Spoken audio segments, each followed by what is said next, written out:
Chapter 63. Medivh is back? For most of the nobles and mages in Stormwind, it was not a rare thing. In fact, not many of them were overly worried. The powerful guardian of Azeroth would not be an issue of safety at all. And it was not the first time that he had disappeared without a word in recent years to travel alone. Hence, when Medivh returned, everyone's reaction was only, "Oh, he's back." Everyone's focus was on Duque. It was very simple. To everyone, Medivh was more like a mortal looking up at a glory that was above the clouds.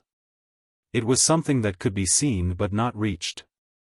In the past year, all the commoners and even the nobles who were not doing well had idolized Duque, who had built everything from scratch. The youngest Earth Mage, a member of the Royal Mages, the king who ruled the western wilderness against the sea, the undisputed owner of the Pearl Sea route, the inventor of Chanel perfume, there were so many halos on the same young man. It was rumored that King Lang had decided to grant Duque the title of a knight. For Duque, who was born as a commoner, it was definitely a meteoric rise. At least, that was how the nobles saw it. In the past year, Duque had opened up the Pearl Sea route and provided a large amount of additional taxes for Stormwind. Even though Lang had given Duque a great deal of preferential treatment, the tax of nearly 100,000 gold coins still made Lang's tax officer dizzy. Not only were the walls of Stormwind City being repaired, but even the storm fortress that had not been repaired for many years was also benefiting from it. The stonemasons of the Stonemason Guild were all grateful for Duque's greatness. Originally, Duque did not have the qualifications to attend the New Year's banquet, but Lang and Anduin jointly sent an invitation to Duque. Saturday, 8:00 p.m. Outside the storm fort, carriages slowly approached. The carriages were pulled by tall and strong horses. Just the backs of the horses were almost as tall as a person. Every horse's fur shone with a healthy luster, and almost every horse's fur was combed neatly. Some horses' manes were even arranged into braids. There were all kinds of carriages. Regardless of whether they were extravagant or low-key and exquisite, it was obvious that they had been renovated. Many of the carriages even smelled of freshly swept paint. Each carriage was engraved with their family's emblem. Each emblem represented their history and glory.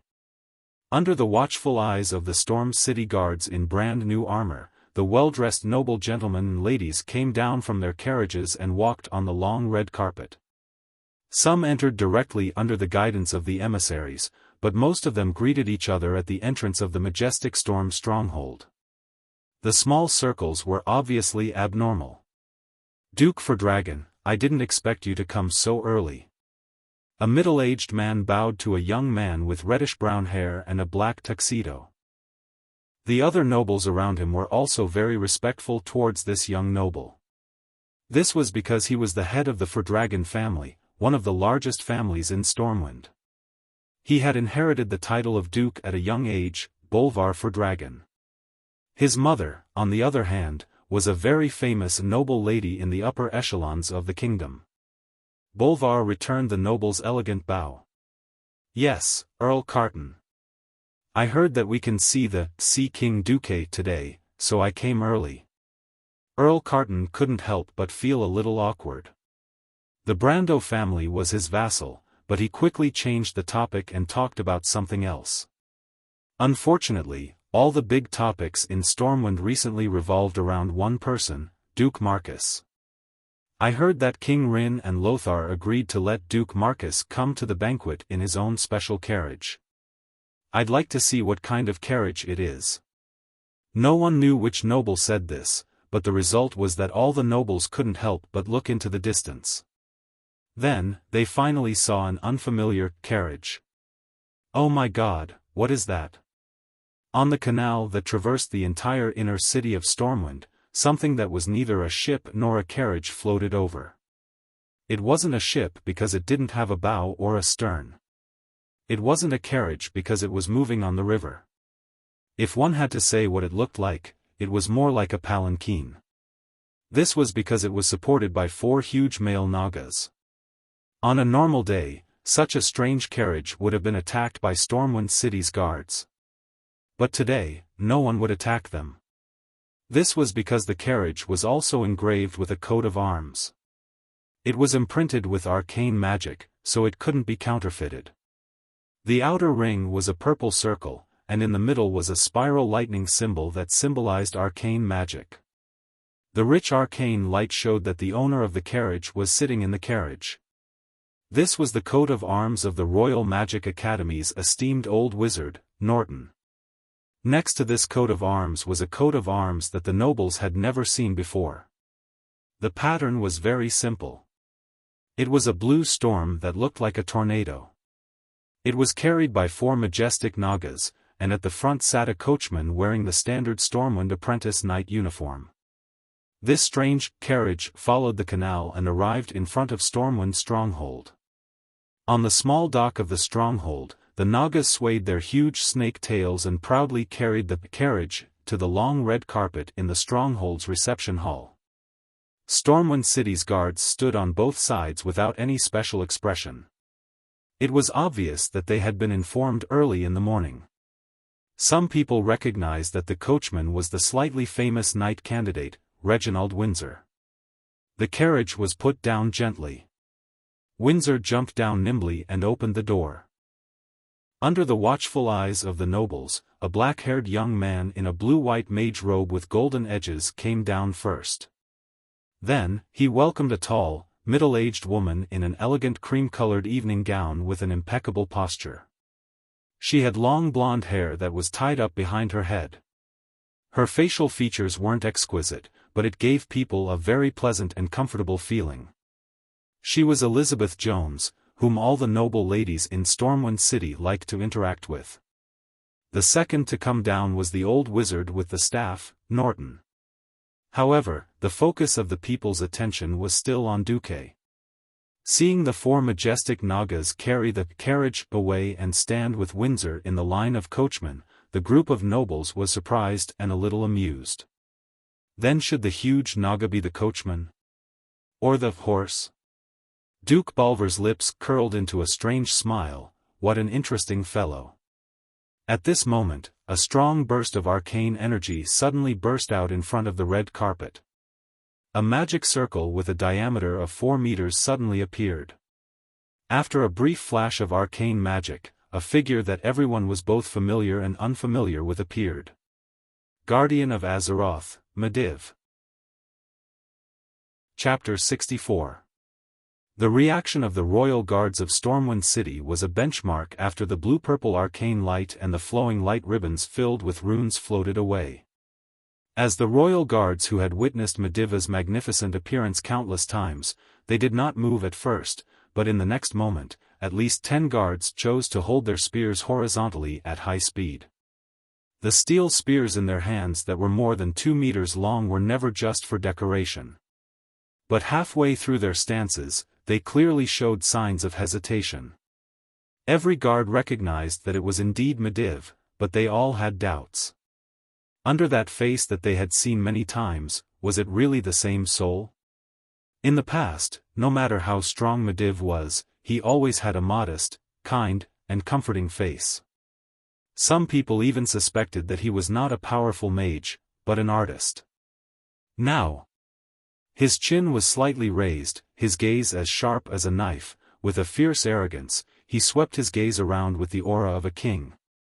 Unlike the blue and white mage robe that symbolized the glory of court mages that he often attended formal occasions, today he wore a cloak made of soft black feathers, a very casual mage robe made of velvet.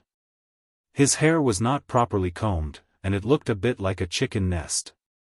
Most importantly, there was not a single emblem of Stormwind on him.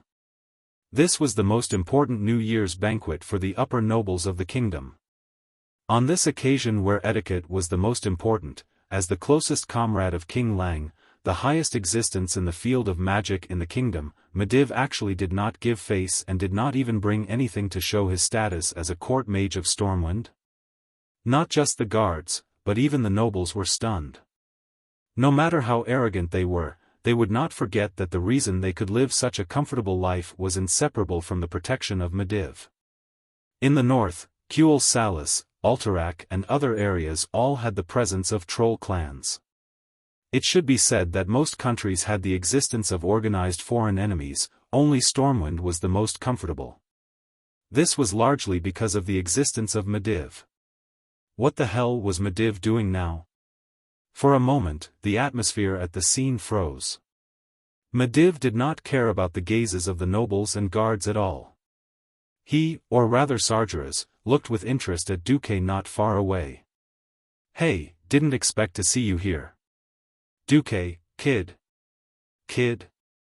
Duque's eyelids twitched. He saw the words in the system prompt, "You have received deep attention from Medivh, who is completely controlled by Sargeras." He bowed to Sargeras and said in a clear voice, "I didn't expect to see you here either, respected guardian. I heard that you were missing. During the time you were traveling alone, everyone was worried about you. Although it feels like you're a different person when we meet again, it doesn't matter. The Guardian's health is the guarantee of the kingdom and even the world of Azeroth." Sargeras was amused by Duke's words, which were neither servile nor overbearing, but seemed to have a hidden meaning to them. He cast his gaze on the Nagas beside Duque's carriage. Facing Sargeras's aggressive gaze, the four majestic Nagas trembled involuntarily, with deep fear in their eyes. They didn't know that this fear from their souls was because their ancestors, a group of elves with the High Elf Queen Azhara as the core, had been loyal to Sargeras. Sargeras didn't care about the Nagas, who were weak and incompetent in his eyes. He smiled and pointed at Duque. "Only power is eternal. It's meaningless to rely on these beast-like monsters to fight for the so-called Sea King title. As for the Nagas, I can destroy them all with one finger." Duque's hard work in the past 6 months was belittled, but Duque wasn't angry. He said pointedly, "There is nothing on this land that you can't destroy." As soon as this was said, even the nobles gasped. Duque really dared to say that. Was he accusing Medivh, the guardian of the world, of being the most terrifying existence? There were also a few nobles who were gloating.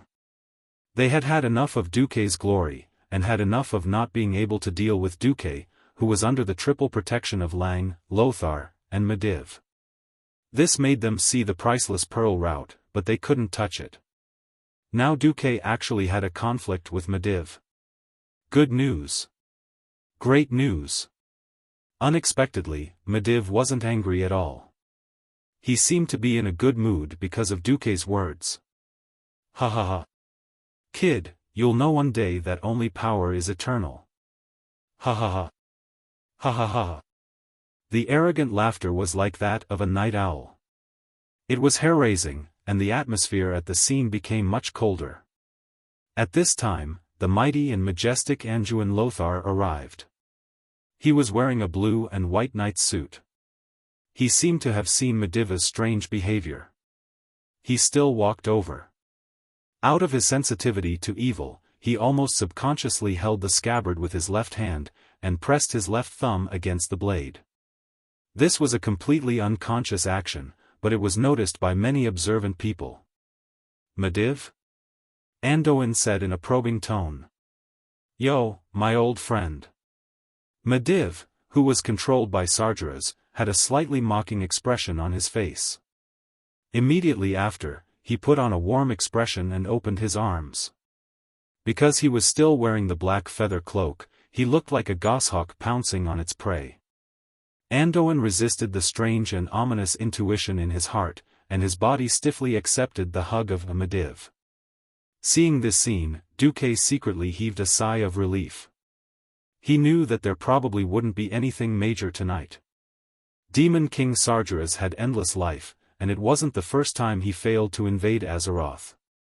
Every failure made him extremely ashamed and angry. 10,000 years of hatred had long been imprinted in the soul of the Demon King.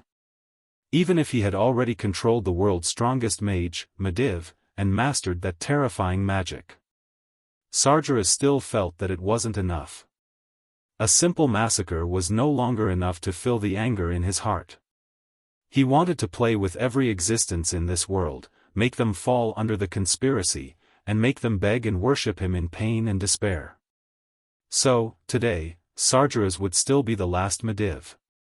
Not caring about Duque anymore, Sargeras took the strange staff that Mediv was most famous for, Atish Guardian's legendary staff, and walked affectionately with Noxus on the red carpet into the banquet hall. Looking at Atish Guardian's legendary staff, Duque was in a trance, as if he had returned to the years in the game. The Atish in real life was just as ugly as he was now. The entire staff was dark orange, and the head of the staff was like a chicken leg. It was long and slender, and slightly taller than a human. The biggest feature was that every once in a while, there would be 3 translucent crows circling not too high above the head of the staff. Duque was a little embarrassed, but his heart was burning with eagerness. He didn't know if he would have the chance to obtain this one and only artifact like in the game in this life. Chapter 65. What was the point of defeating the boss? Fame. Equipment. A sense of achievement. Even though Duque had transmigrated and entered the world of Azeroth, it still could not extinguish his gamer's heart. A divine artifact was no longer just a powerful piece of equipment. It had been sublimated into a kind of spirituality.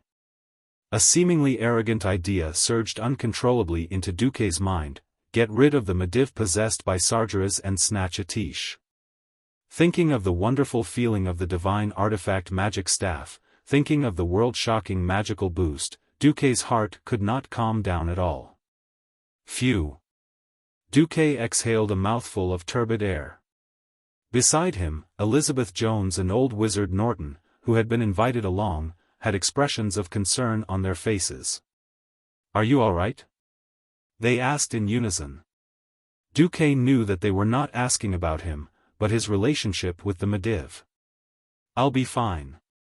Duque's confident tone gave them confidence. Completely ignoring the gloating looks of some of the nobles, Duque strode into the banquet hall with Norton and Jones under the guidance of a waiter. After today, there would most likely be various interpretations of this in the nobles' circle. Duque had no interest in those political games.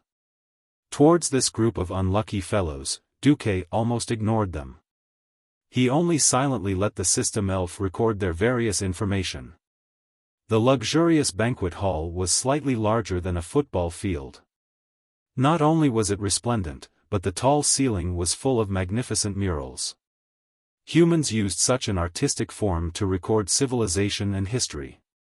On the huge dome murals, Duque saw the 7 kingdoms of the humans, the High Elves' Kuel Salis, the Dwarves' Iron Furnace Fort, and Thoradin the Great defeating the Troll Empire. Duque was so fascinated by the murals that it made Lady Jones beside him anxious. "Yo, my Sea King. The New Year's banquet is a very important gathering of the nobles. Although I know that you have a high status as a mage, having a good relationship with the nobles is beneficial to the expansion of our business. I'm begging you, for the sake of your Magus Tower, at least come with me to visit a few of the most important nobles." It was already an open secret that Duque was earning money to build the Magus Tower. It was precisely because of this perfect excuse that the neutral nobles no longer held a grudge against Duque. With Jones, who was very popular among the noble ladies, the perfume was selling like hotcakes. However, Duque shook his head at Jones and said, "Something big is going to happen tonight. I suggest you put away your thoughts of promoting your business first." Jones' body suddenly stiffened. Even after so many months of happy cooperation, she still couldn't figure out what this young man was thinking. His mind was detached from the world, and his eyes always seemed to fall on a place beyond the imagination of the world. Lady Jones didn't dare to disobey Duque. After all, Duque was almost her boss, and 90% of her business was related to Duque. At this time, the messenger announced, "King Lang and his wife have arrived." Lang, who was wearing a dazzling golden robe, held the hand of the beautiful queen and his children, and walked into the hall with the guards opening the way. On the high platform that had long been prepared, the bright light of the huge candlesticks allowed everyone to clearly see the details of every gold ornament on King Lang. Lang was full of smiles. The situation of the kingdom had improved, and the return of his friend Mediv had put him in a good mood. Everyone could feel the king's success. Guests, all the people of the kingdom, welcome here. I, Lang Rin, am pleased to host the New Year's banquet here. In the past year, the whole kingdom has been prosperous, and the people have lived a better life than before. Here, I would like to make a grand introduction to everyone and thank a young man. He is our new member of the royal family's mages, the new Earth Mage, the owner of the Pearl Line, the sponsor of the new port of Stormwind, and the sponsor of the Stormwind Navy ships, Duke Marcus. Mr. Marcus, please come on stage. Lang opened his palm and pointed at Duque. Duque was also a little stunned. He didn't expect that Lang would introduce him to the entire noble class so grandly. This was definitely the king's favor. Suddenly becoming the focus of everyone's attention, Duque was also a little flattered. His slightly opened mouth showed his nervousness. Don't be nervous, young man. You deserve it. The handsome Anjuan Lothar came near Duque and patted Duque on the shoulder, encouraging him to go on stage.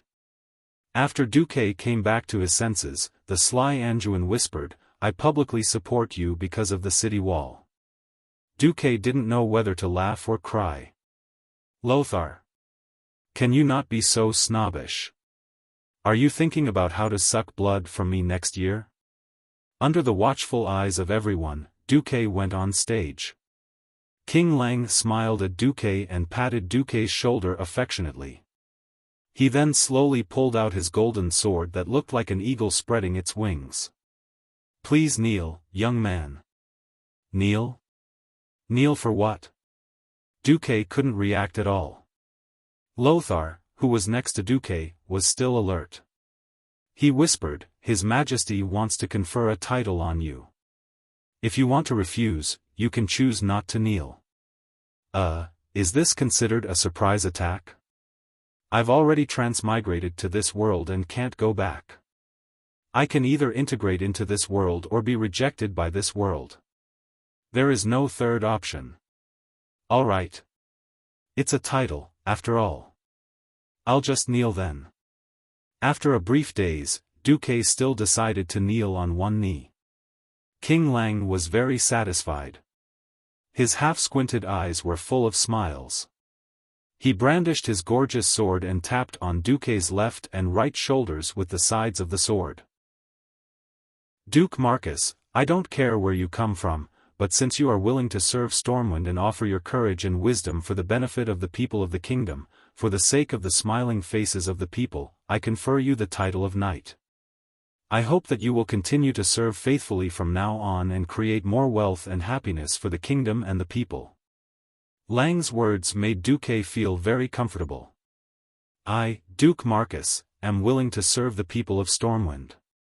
No one noticed that Duque cleverly followed Lang's words and avoided the words kingdom and king. He only said to serve the people. Lang was very happy. Sir Marcus, I didn't mean to squeeze you. But the life of the people of the kingdom is still difficult. I hope you can perform better next year. I will. Duque stood up. He could really feel the envy, jealousy, and hatred coming from all directions. Conferring a title as a commoner, it was often only by making great military contributions that one would be promoted from the knight class. But Duque had completely bypassed the knight class and directly entered the realm of the true aristocracy. This was inseparable from his covert expansion of territory in Stormwind. Chapter 66. There was no doubt that Duque was the focus of the banquet. Even though Mediva's disciple, Khadgar, had officially become an Earth Mage, he did not change the topic. This was because Duque had become an Earth Mage at the age of 14, and now he was faintly touching the bottleneck of becoming a Sky Mage. No matter how hard Khadgar worked, and even though he had more knowledge than Duque, he had only become an Earth Mage at the age of 15. If it wasn't for Duque, he would have been the focus of the entire kingdom's upper echelons. Unfortunately, there was Duque. No matter how talented a genius was, in front of Duque, they would be overshadowed. Out of respect for Medivh, the nobles congratulated him verbally, but Khadgar could clearly hear the nobles' whispered comments. What?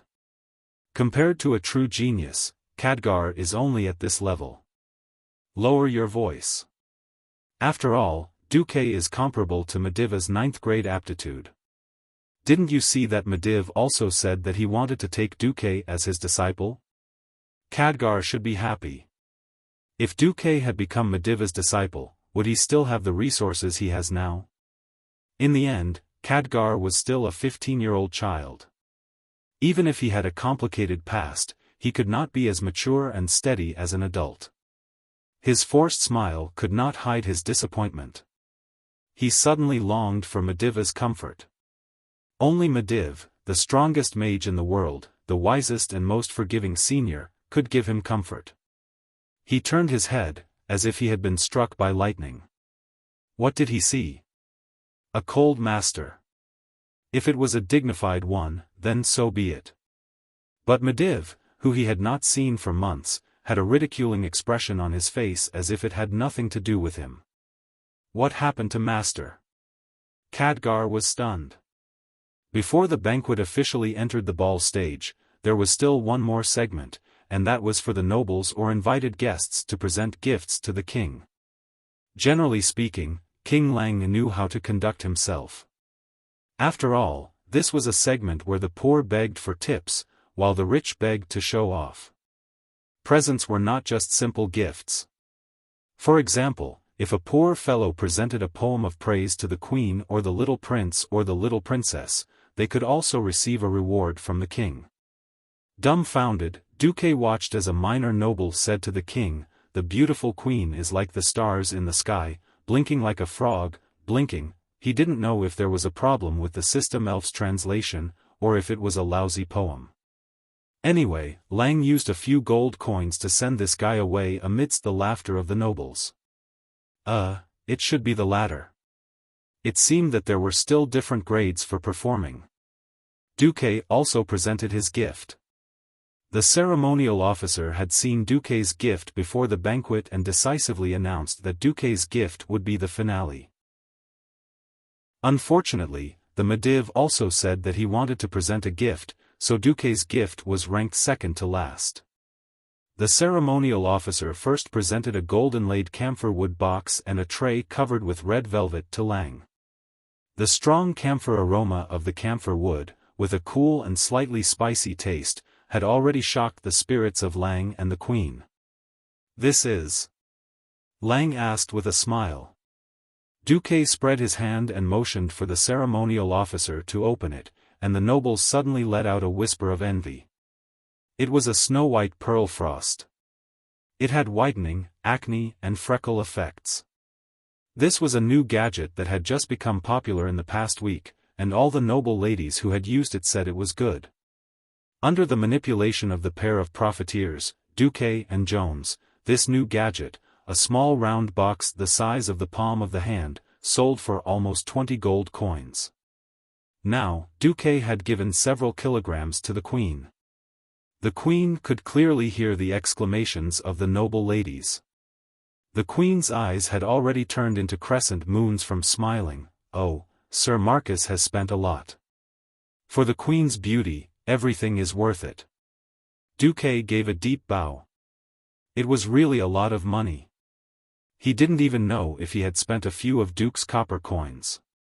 Perhaps it was because he had lost his moral integrity and had not replied, but Duque also felt that he had become a profiteer. Pearl frost was said to be made from the most precious pearl powder. But would Duque, who had been misled by profiteers, use so much pearl powder when he went to see X Island before transmigrating? Don't even think about it. The composition of the pearl powder was the same as the composition of the layer of pearl membrane on the clam shell. The so-called pearl powder was scraped off the clam shell. In CX Island, those who knew their stuff would not buy pearl powder, because the pearl powder on the market could be bought for 15 gold coins from the fishermen who raised artificial pearls. In the eyes of the Storm King, Queen, and the nobles, that box of pearl frost was priceless. The most expensive thing was actually that box. Of course, Duque would not divulge this secret. As for what was offered to the king, it was a goose-egg-sized spherical pearl with a flawless, warm, and exquisite color. Under the bright candlelight, it exuded a soft halo. It was precisely this natural gentle beauty, as well as this elusive mysterious charm and elegant temperament, that reminded people of the extreme gentleness of a woman. Seeing this big pearl, every aristocrat revealed a look of yearning and envy. Such a beautiful pearl, even if it was presented to the kings of the 7 kingdoms, it would still give them a lot of face. Lang was also stunned, his face full of excitement. This fellow Duque was really thoughtful. Such a gorgeous pearl was enough to be inlaid on the crown. Dear subject, you have spent a lot of money. I just happened to pick it up. Only you, your majesty, are worthy of such a gorgeous pearl. Duque bowed deeply and let his face the floor. It was not that Duque was so polite, but rather that he was afraid that he would not be able to control himself and laugh. Before transmigrating, who didn't know that the bigger and more beautiful a pearl was, the more fake it was. Pearls were formed when a mussel opened its shell to absorb sand and other foreign substances. The foreign substances stimulated the mussel shell to secrete nacreous substance. Wasn't it easy to make a pearl round? Just get a larger glass bead inside, and the rest of the mussel shell would be done by itself. Now, Duque had a few giant mussels that were more than 2 meters long in the western wilderness. Duque had already asked Vara to make a hole in the shell to lock the mussels. As long as Duque wanted, Duque could even make a pearl the size of a human head. Speaking of which, Duque was so good at conducting himself purely because Duque wanted to make things difficult for Medivh, who was controlled by Sargeras. Duque had already vaguely guessed what Medivh was going to offer next. He wanted to hold up the hearts of Lang and Anduin first, and when Medivh threw their hearts down, they would be more deeply and in more pain. After receiving the king's praise, and after Lang promised to give more convenience to Duque, Duque retreated. The focus of the audience fell on Medivh, who had been looking at the audience with a faint smile and an unfriendly gaze. Chapter 67. Lang, who was in a good mood, slapped his thigh on the throne and smiled. All right, Medivh, my old friend, the guardian of Azeroth. Logically, there shouldn't be any formalities between us. But since you said you wanted to present a gift, then come. I also want to see what you've specially found. There was a cruel smile on Medivh's face, which gave Lang a bad feeling. Not to mention Lang, even Anduin could not help but take a step forward. As childhood friends who had been friends for decades, they should not have such a reaction. But the ominous aura that was so bad that it was almost leaking out made them instinctively reject Medivh's approach. Medivh did not make a move. He opened his hand and suddenly conjured a large hourglass that was as long as his forearm and placed it in the hands of the ceremonial officer. It was a strange transparent hourglass. Inside the light brown birch shell was a glass hourglass. But the sand in the hourglass was shockingly black. Black sand that exuded an ominous and destructive aura. Shah, shah, shah. The sand kept pouring down, but the sand at the top of the hourglass slowed down very slowly. Rather than saying it was an hourglass, it was more like a strange magical device that was counting down. Seeing this iconic hourglass, Duque only felt his heart beating violently. This heartbeat was so violent that it felt like it was about to jump out of his chest. At the same time, his black pupils shrank to the smallest as he stared at the hourglass. Hey! Medivh, from the first time I saw you today, I felt that something was wrong with you. What the hell are you doing? Anduin Lothar walked forward. Unknowingly, he had quietly put on a suit of armor. Although it was also a ceremonial armor, it was still armor. One had to know that he was only wearing a knight's attire before the opening. Now, the future Azeroth lion, Anduin Lothar, was vaguely blocking the path between Medivh and Lang. He held the scabbard in his left hand and was in the posture of drawing his sword at any time. Old friend, if it's a cold joke, isn't it a little too bad? Tonight is the New Year's banquet. Lang spread his hands, as if trying to smooth things over. The Mediv didn't appreciate it at all. His face was full of mockery and ridicule. You will know what this is in the future. With a gentle poke of his slender and thin fingers, the black hourglass was overturned in front of the ceremonial official who was holding the plate with both hands, as well as the gazes of Duque, the king's family, Anduin, and the other nobles. Clatter. The enormous hourglass fell to the ground and turned upside down. Logically speaking, the sand in the hourglass should flow in the opposite direction under the influence of gravity. But no. Defying gravity, the sand flowed from the bottom to the top, still maintaining the same rhythm, grain by grain, handful by handful. Everyone's eyes suddenly froze, and everyone's heart almost forgot to beat. Fear, uneasiness, and deep confusion gripped everyone's heart. The strong negative emotions almost made Lang's chest explode. He pressed his left hand on the pauldron on Anduin's right shoulder, as if he wanted to push Anduin away and ask Mediv face to face. However, Lothar's bulging muscles told Lang that the leader of the Royal Knights had already entered a combat-ready state. King Lang couldn't help but stiffen. Without doing anything to Lang, Medivh's face was filled with endless arrogance and a touch of evil. Without saying another word, Mediv snapped his fingers with his left hand amidst a burst of owl-like laughter. In an instant, his entire body disappeared. He turned into countless black crows that flew all over the sky, making unpleasant cawing sounds, and swaggered away under the shocked gazes of hundreds of nobles. Countless black crow feathers floated in the air. They spread an ominous and gloomy aura to everyone present. Banquet? Can the banquet still go on? Even if the chief protocol officer was extremely tactful and let the band play with cheerful music to slightly dilute the ominous aura. Unfortunately, no one would be in a good mood when they saw the black crow feathers on the ground and the hourglass that could actually flow sand in reverse. King Lang couldn't even hide his anger and confusion. He tried to continue with the banquet, but the attempt only lasted for 15 seconds. Lang nodded to the people below and left with his family. Following closely behind Lang's footsteps was the loyal Anduin Lothar, as well as dozens of fully armed royal knights who had arrived at the periphery of the venue. They were like a moving fortress, surrounding the king as he left. The banquet was not a good one.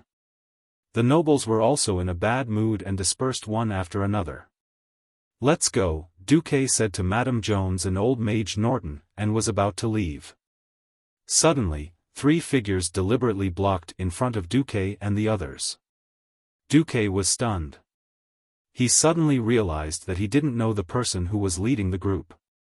The high-ranking noble with brown parting hair nodded at Duque. "Hello, I am Duke Bolvar for Dragon." Upon hearing this name, Duque's heart trembled. Bolvar was not just any Tom, Dick, or Harry. In the original history of Azeroth, Bolvar would first become the regent of Stormwind, responsible for taking care of the young king Varian Rin. Later on, Bolvar was ambushed while fighting against the Scourge Legion, and the expeditionary army he led was wiped out. He was lucky enough to survive with an inhuman body. The Lich King tried to turn him into a Death Knight, but he thought that his great will resisted the Lich King. Later on, after the Lich King's death, in order to suppress the Scourge Legion, he took the initiative to use his own body as a seal and became the next Lich King. It could be said that Bolvar for Dragon was the model of a holy knight, a model of human virtue. Toward such an existence, even if he was not as great as he would be in the future, Duque couldn't help but feel deep veneration.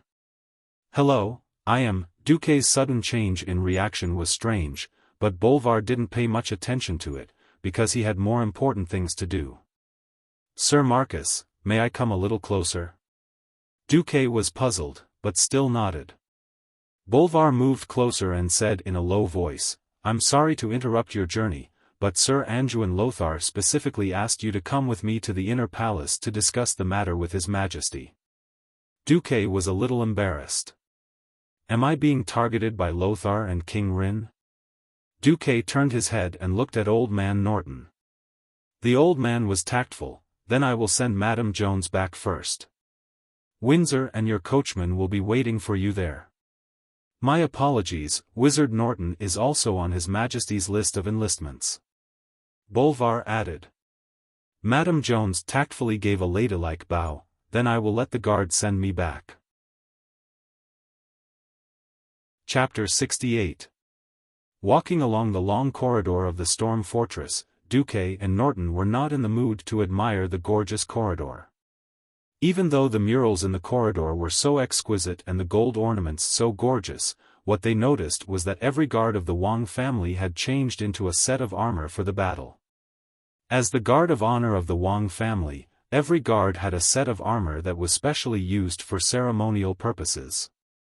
The exquisite carvings, the long cloak, and the bright blue tassel on the helmet were all eye-catching, but Lothar, who knew soldiers very well, knew that every restraint on the battlefield was a fine line between life and death. What's more, there were so many of them. This set of armor was extremely simple and unadorned. Not only was it convenient to move around, but even every pattern was hand-painted with paint. It was not the kind that would create a whoosh in the air when it was waved around. Purely for the sake of aesthetics, a robe that could be torn apart easily was worn over the armor. The guards' eyes were filled with vigilance, and they even prepared spare lanterns at their feet. The Storm Fortress was a fortress that was both a palace and a fortress. When they reached the deepest part of the fortress, Duque was shocked to find that in addition to the 16 strong guards of the Wang family standing guard in front of the gate, there were also 2 mages with strong magical waves. Sky Mages. Sky Mages were actually here to guard the gate. One could imagine how much Mediva's move had agitated Lang. Seeing that Bolvar had brought Duque and Norton over, one of the guards took out 2 scrolls.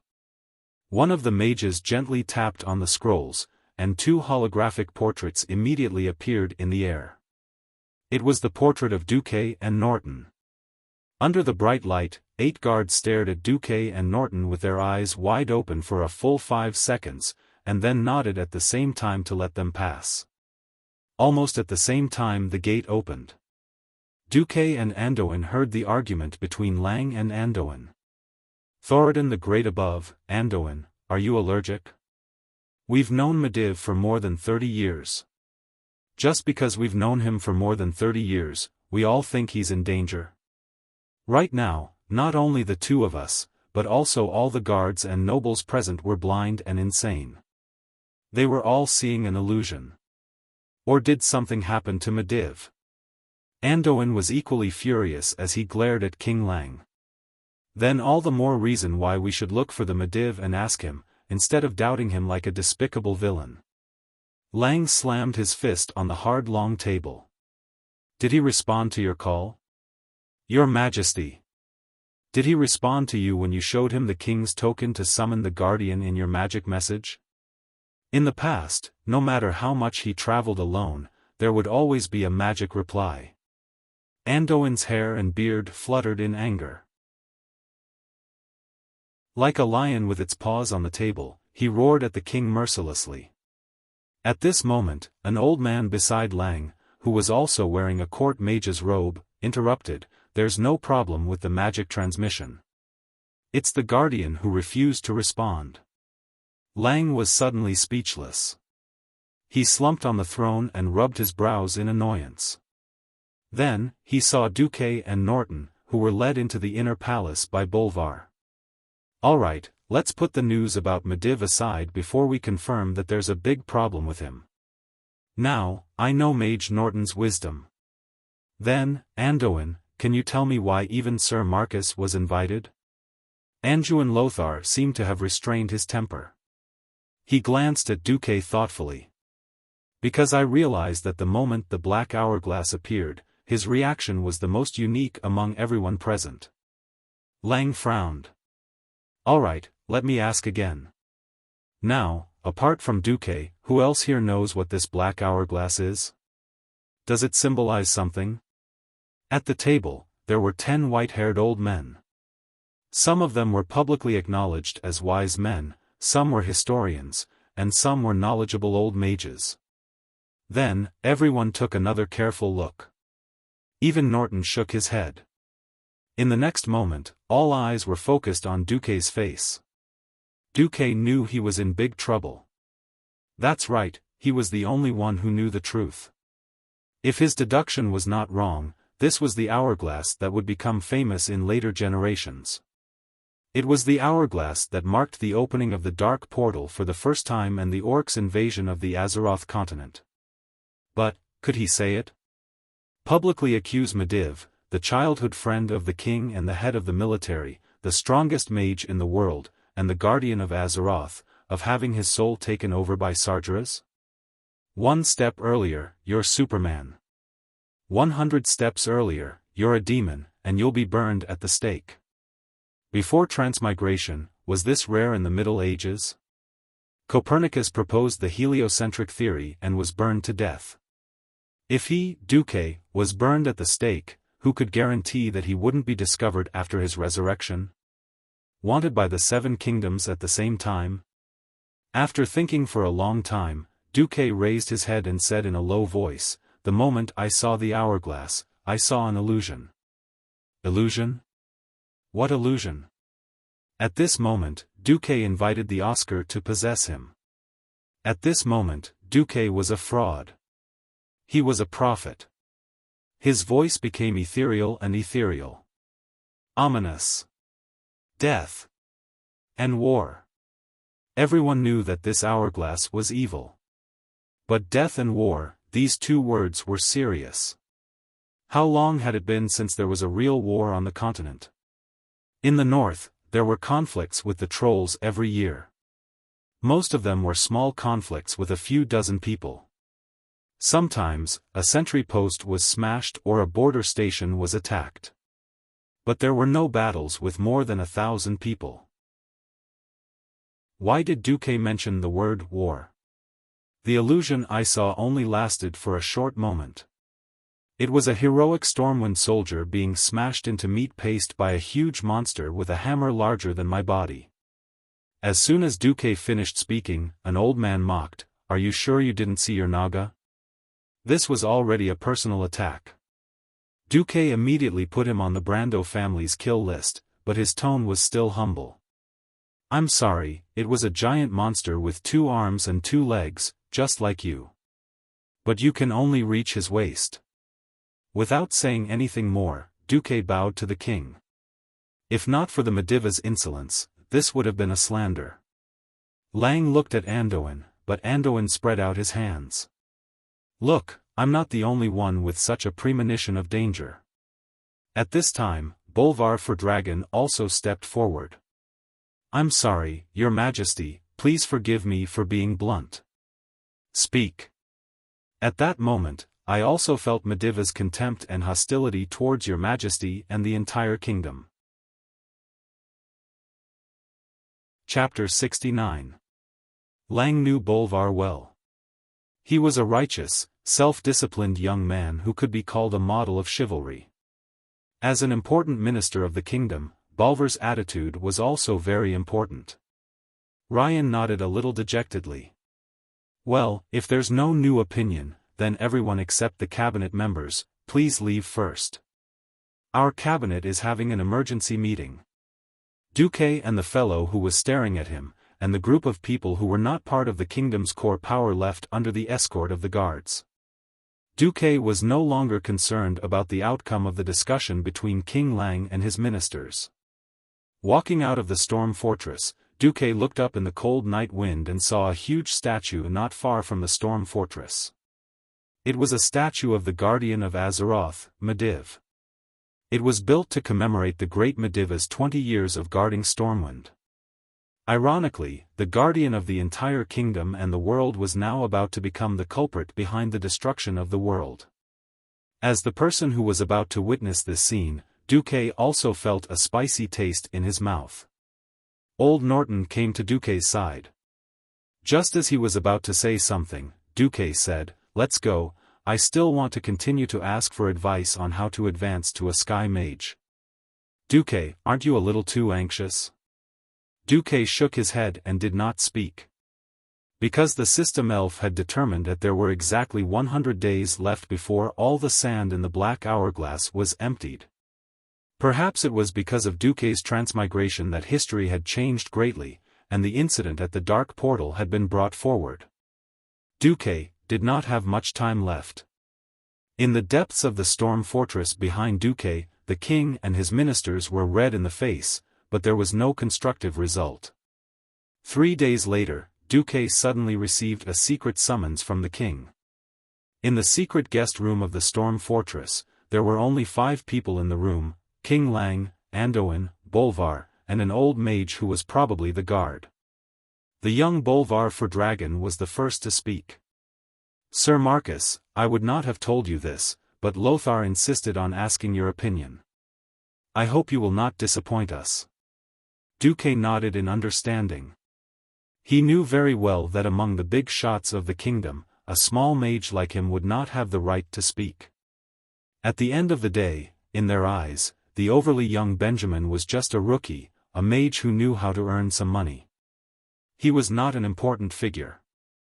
The only reason why he was summoned here was because of his prophecy illusion, that was like a fraud. Anduin's eyes were still bright, but there were dark circles around his eyes that could not be concealed. King Lang and Bolvar were about the same. They probably hadn't slept well. Anduin placed his hands on the table, and said in a low voice, "Things are developing in the worst direction." On that night, we sent out a total of 3 waves of messengers. The first wave was 3 messengers carrying the kingdom's flag and riding griffins. Then, they were struck by lightning with their griffins, and their charred corpses were found in front of Karazhan by the second wave of messengers. At this point, Anduin gritted his teeth and continued, to be on the safe side. The third wave of messengers was divided into 2 teams and followed far behind the second wave. They saw with their own eyes the second wave of messengers being turned into minced meat by magic missiles shot from the tower. At that time, the messengers shouted as they marched, and at the same time, they held up the king's token to summon the guardian. It was a special magical ring. It was impossible for Medivh not to sense the messengers. Bolvar continued, "Then, Medivh allowed the third wave of messengers to send people to drag back the broken bodies of the second wave of messengers. At this time, Lang, who was sitting on the throne, clenched his fingers and pressed them against his forehead. The worst-case scenario is that our guardian becomes our greatest enemy. Apart from notifying the Tirisful Council, we have no other choice."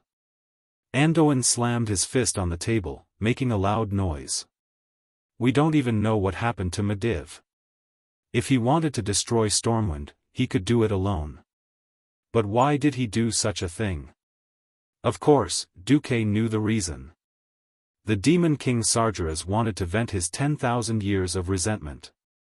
For 10,000 years, he had failed to invade Azeroth many times, and even had his body destroyed by Medivh's mother, becoming a lonely ghost. Simple torture and killing could no longer appease the Demon King's anger. Sargeras not only wanted to completely destroy the reputation of the Guardian Medivh and the Tirisful Council, but he also wanted the whole world to crawl under his feet in despair and fear. These 100 days were the entertainment time for Sargeras to torture the people of Stormwind. To be precise, this was just the appetizer before the beginning of the destruction. Lang walked down from the throne and patted Anduin's shoulder gently to calm his anger. "Duque, we asked you to come, firstly to ask if you have seen anything else. Secondly, Anduin said you are very resourceful. After all, it's impossible for the kingdom to do nothing in the face of such a threat. Is there a way to successfully prepare for the possible crisis without causing panic among the people? You know, the news that the kingdom's most dependent guardian might betray the kingdom will cause the people to fall into great panic."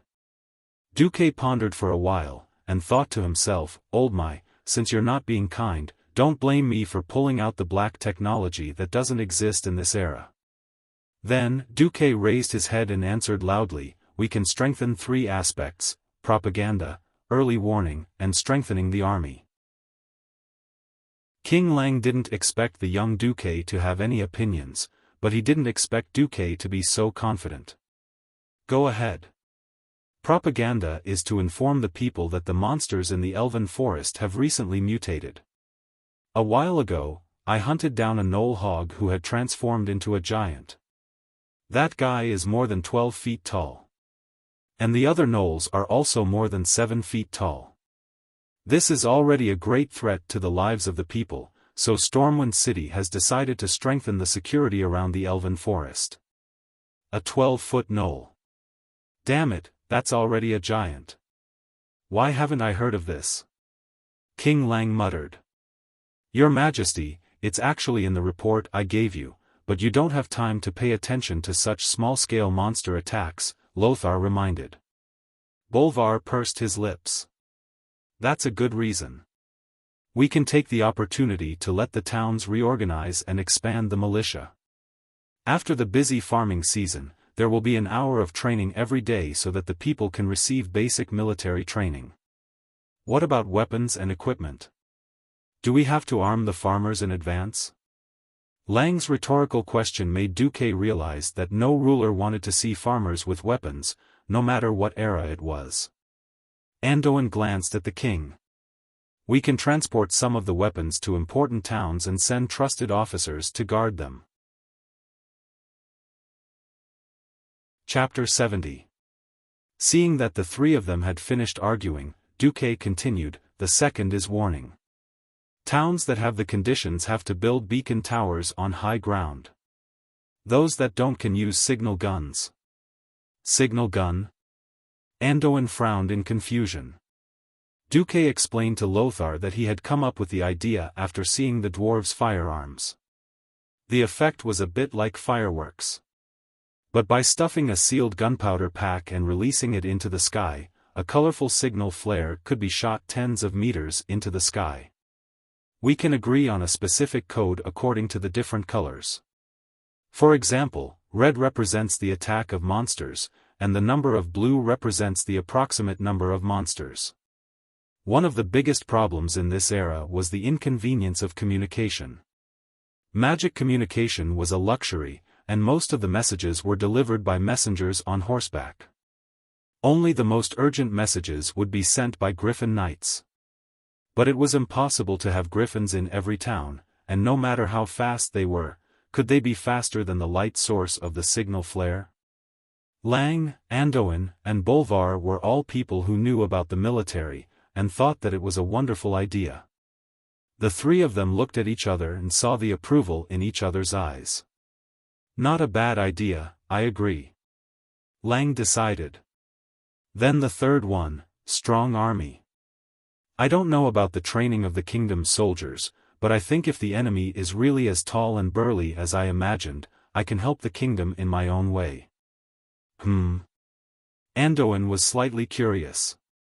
The figures of the male Naga under me are similar to the ones I saw in my illusion. Can I let them be my sparring partners?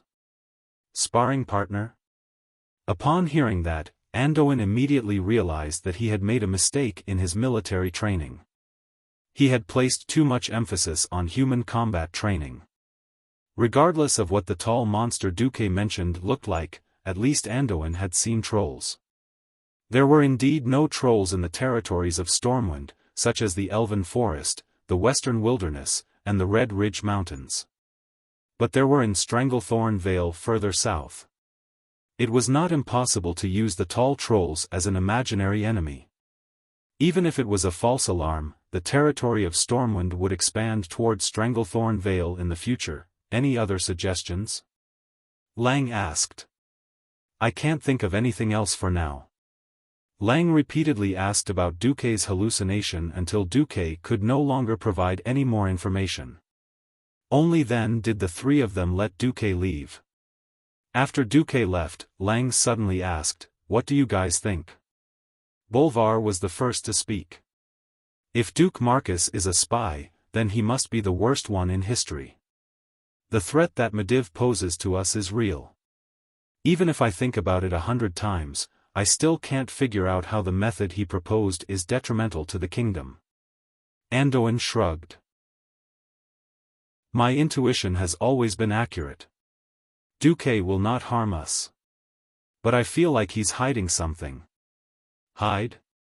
Lang asked. Yes, he might have seen more, but for some reason, he refused to speak. Is it an accusation against Medivh? Anduin slumped on the chair, letting the cold metal gauntlet stick to his forehead. If a kid you don't know suddenly came to you and told you that your old friend of decades might betray you, would you believe it? Maybe things haven't reached that stage yet. Lang could only suppress the warning signals from his rationality and let his emotions take over for the time being. The three of them discussed for a long time, and then found the cabinet members. Finally, they unanimously approved Duque's proposal. 3 days later, in the barracks of Stormwind City, the soldiers welcomed a group of special instructors, the Naga.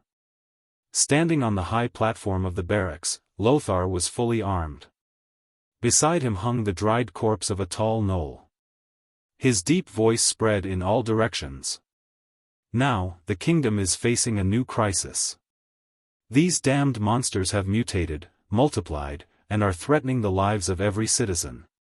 In the coming days, you must use your own swords to enter the forest and kill all these damned monsters.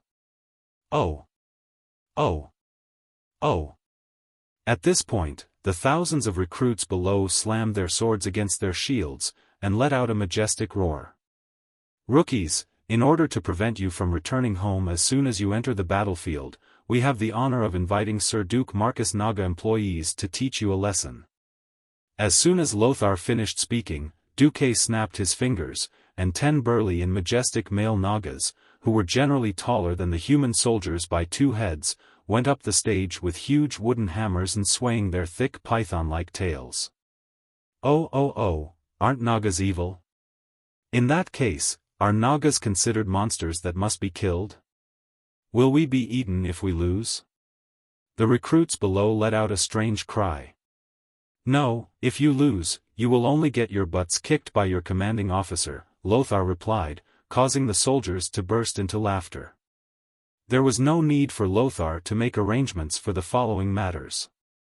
Soon, an officer led the Nagas to the various arenas, and then let the strongest soldiers first spar with the Nagas. On the stage, Lothar, who was sitting and watching the situation, quietly tilted his head towards Duque. By the way, don't Nagas wield tridents?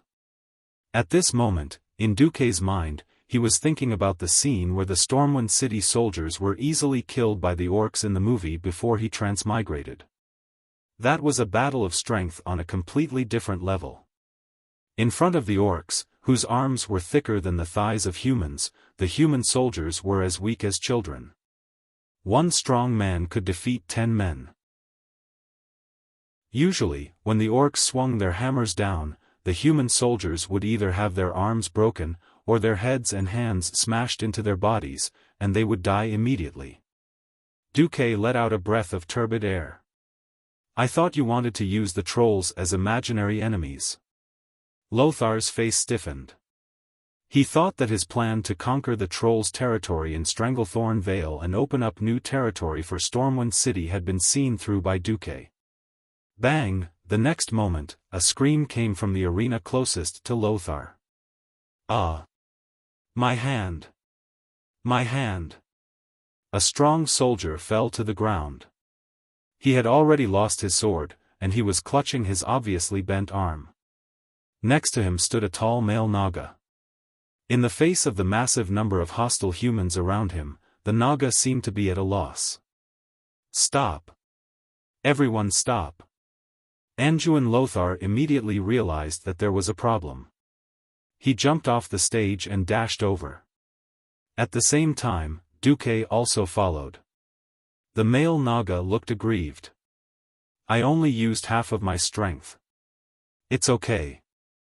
Duque patted the Naga's arm lightly. Damn it! You clearly wanted to kill Ladakh. A recruit roared angrily. Chapter 71 Enough. Shut up, all of you. Andoin roared like a lion, and the entire place fell silent. He looked at the four extremely thick arms of the Naga, the huge body, and the big wooden mallet that was obviously used to build a house. Andoin suddenly understood a lot. Send the injured to the healing priest first. I'll go first. Lothar's reputation in the army was unparalleled. Seeing that their boss was going to test it out personally, the soldiers immediately fell silent. At this moment, Duque patted Naga's arm, and said loudly, "The one in front of you is one of the strongest human warriors.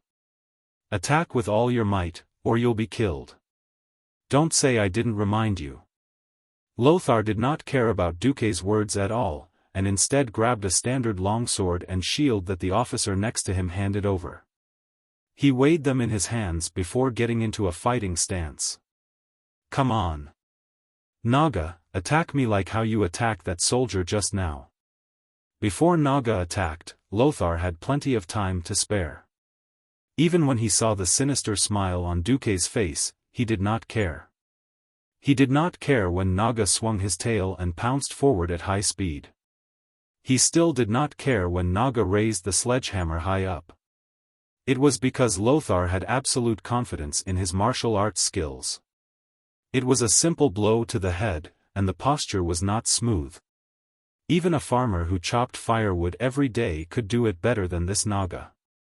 Seeing this, a faint smile appeared on Lothar's face. His well-honed knight cultivation allowed him to raise his shield naturally. However, in the next moment, Lothar's smile stiffened. Fast. It's too fast. Under the tremendous force beyond human imagination, Naga's hammer let out a shrill howl.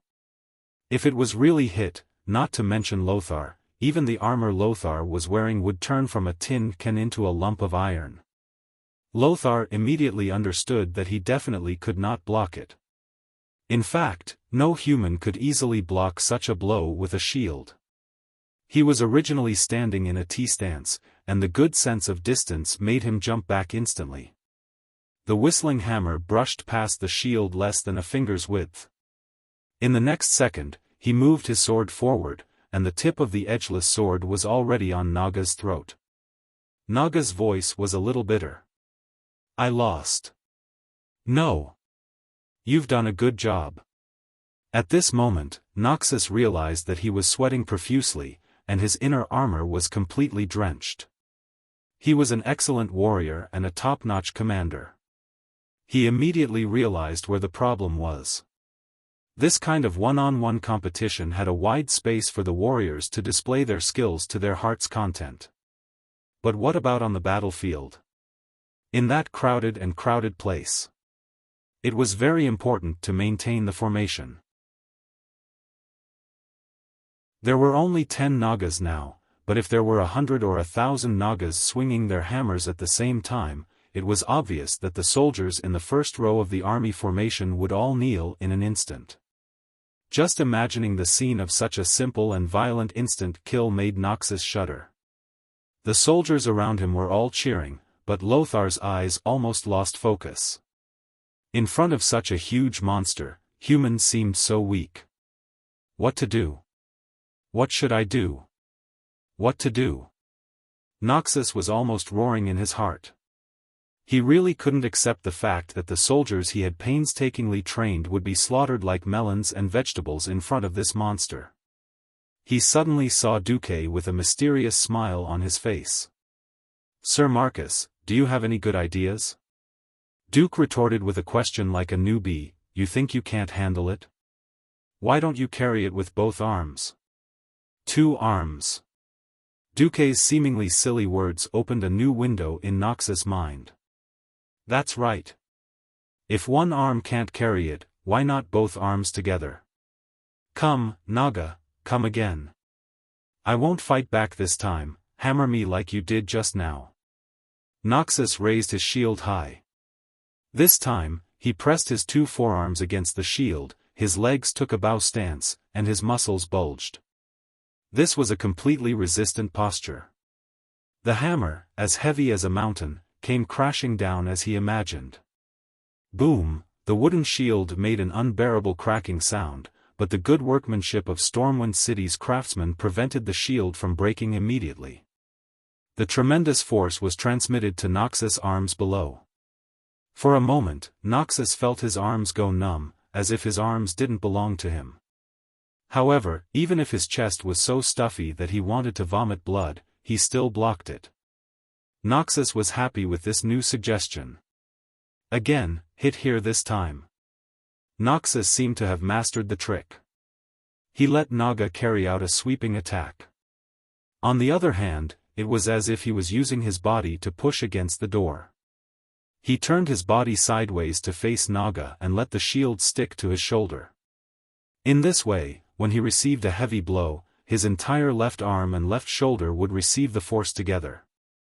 Bang! The fierce impact almost shattered the shield, but it still managed to block it. Noxus had obviously suffered twice, but he looked like he had gained a big advantage. When Naga stopped, Noxus turned to Duque and gave him a thumbs up. "You did a great thing for Stormwind City." Duque smiled without saying anything. It was very simple, holding the shield with both hands and using his shoulders to help share the impact. It was such a routine, but it represented the experience exchanged for countless blood. In the original history, the soldiers of Stormwind City suffered a great loss due to their lack of understanding of the orcs. They subconsciously followed the training and raised their shields with one hand, trying to block and counterattack. However, they couldn't block it, and 90% of the soldiers were killed by the orcs in one move. Even if they couldn't, they would be seriously injured and killed by the second move. After losing thousands of people, they learned this move at the cost of their lives.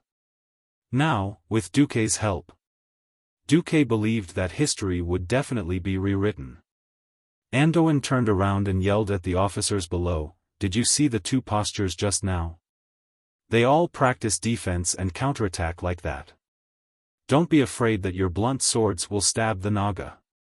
As long as you don't stab the eyes or throat, the scales of the Naga are not as fragile as you think."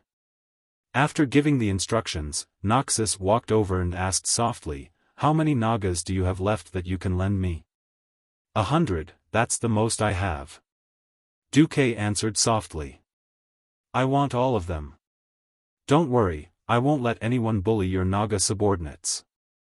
Although I know you don't lack money, I'll pay you according to the standards of the instructors." "Thank you." "No. Lang and I are the ones who should be thanking you. Actually, do you really not have anything to say to me or Lang?" "No." Duque shook his head decisively. "It's alright, I like you." Noxus gently knocked his large fist on Duque's chest. Watching Noxus leave, Duque muttered to himself, "I've done everything I can. Now, it's up to Lady Luck to lift her skirt for us." Chapter 72. There were still many things he wanted to do, but he couldn't do them. Looking at the shining stars outside the window, Duque let out a deep breath. Big changes had yet to happen, and there were only a few people with such foresight like Noxus. Most of the higher-ups in the 7 human kingdoms were still living a befuddled life. Just like how Duque wanted to build a road in the Elven Forest, from Stormwind City all the way to Reedridge Mountain. Even if he knew that the officers of this era wouldn't understand the concept of rapid deployment of troops, as long as it was convenient for the people to evacuate when the Beastmen invaded in the future. Why? The Beastmen were people who were adapted to harsh terrain. Whether it was a forest or a mountain, the Beastmen could walk as if they were flying. But the people couldn't. They had high requirements for road conditions. Evacuating with their families was often accompanied by large amounts of belongings that they couldn't bear to lose. But the road conditions in Stormwind were terrible. Apart from Stormwind City, almost all of the kingdom's territories were dirt roads that Duque found unsightly. It was fine on sunny days, but when it rained, it was all mud. Not to mention people, even carriages couldn't move. Duque wanted to build roads, but did he know what he would run into? Those short-sighted nobles thought that Duque wanted to reach out to their traditional territories from the sea, but they all rejected him. Only a few knowledgeable and open-minded nobles like Bolvar agreed to build roads in their territories, but it was only a very bumpy cobblestone road. Even with Duque's money, the progress was abnormally slow. According to estimates, 100 days would be the most they could build from Stormwind City to Goldflash Town. It would be good if there was cement. Now, he could only think about it. Regardless of the secular world, Duque had reached a bottleneck on his path as a mage. This was a very troublesome matter. No matter how the system elf helped to calculate, it couldn't figure out what Old Man Norton meant by expanding the magic circuit to the entire sky. This was Old Man Norton's original words. In the field of Earth Mage, you've already done very well. That is to use the entire Earth as your shield, absorbing purer elemental power from the Earth and storing it in your body. It forms a magic cycle and uses the magic in this cycle to communicate with the various elemental planes to cast magic. Even though your magic circuit can be successfully connected to the elemental world, and your circuit foundation is at the best level, you won't be able to advance until you understand the meaning of Sky Mage. By the way, the magic power you use to contact the elements realm has been diluted by spells. If you don't control the inflow of elements from the elements realm, your body will be burnt in a split second.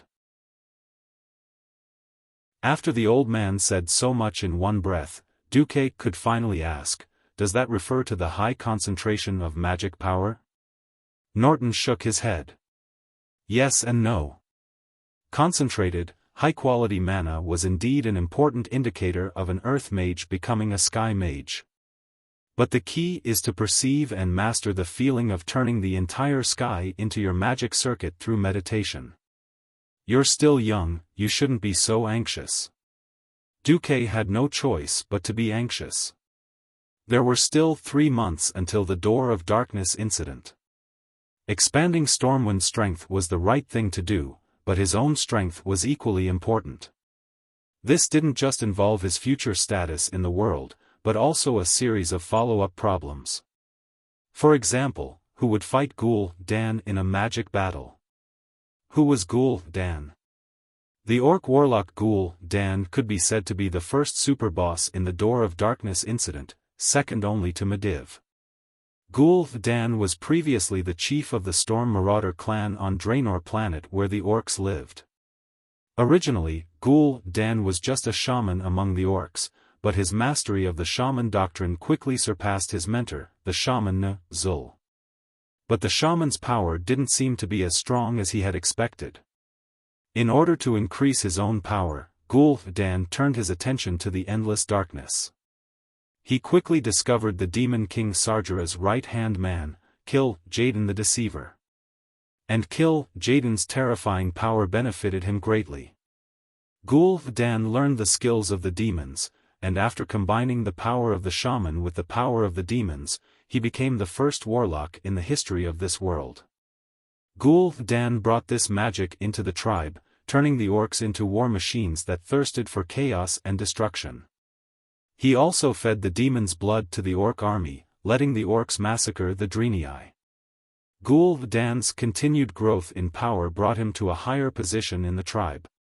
800 years later, Medivh, who was possessed by Sargeras, appeared in a dream to this orc warlock from Draenor planet. Together, the two of them opened the portal, Door of Darkness, that linked Azeroth and Draenor. It was to teleport the orcs to planet Azeroth. In the original history, Stormwind City's Royal Magic Academy lost miserably, and the entire Royal Magic Academy was almost completely wiped out. The winner was naturally the Orc Shadow Council ruled by Ghoul Dan. On the side of the Stormwind army, after Duque had done so many things, Duque believed that no matter how much Stormwind lost, it wouldn't be as bad as it was in the history before he transmigrated. But a magic battle, not easy. Duque asked the system elf for help, but he only got a reply, "It's unscientific, I can't do anything about it." How could one do something well? First, one had to set a goal, then find a way to reach the goal, and finally put in effort, constantly making corrections, constantly solving problems before reaching the goal, and finally reaching the goal.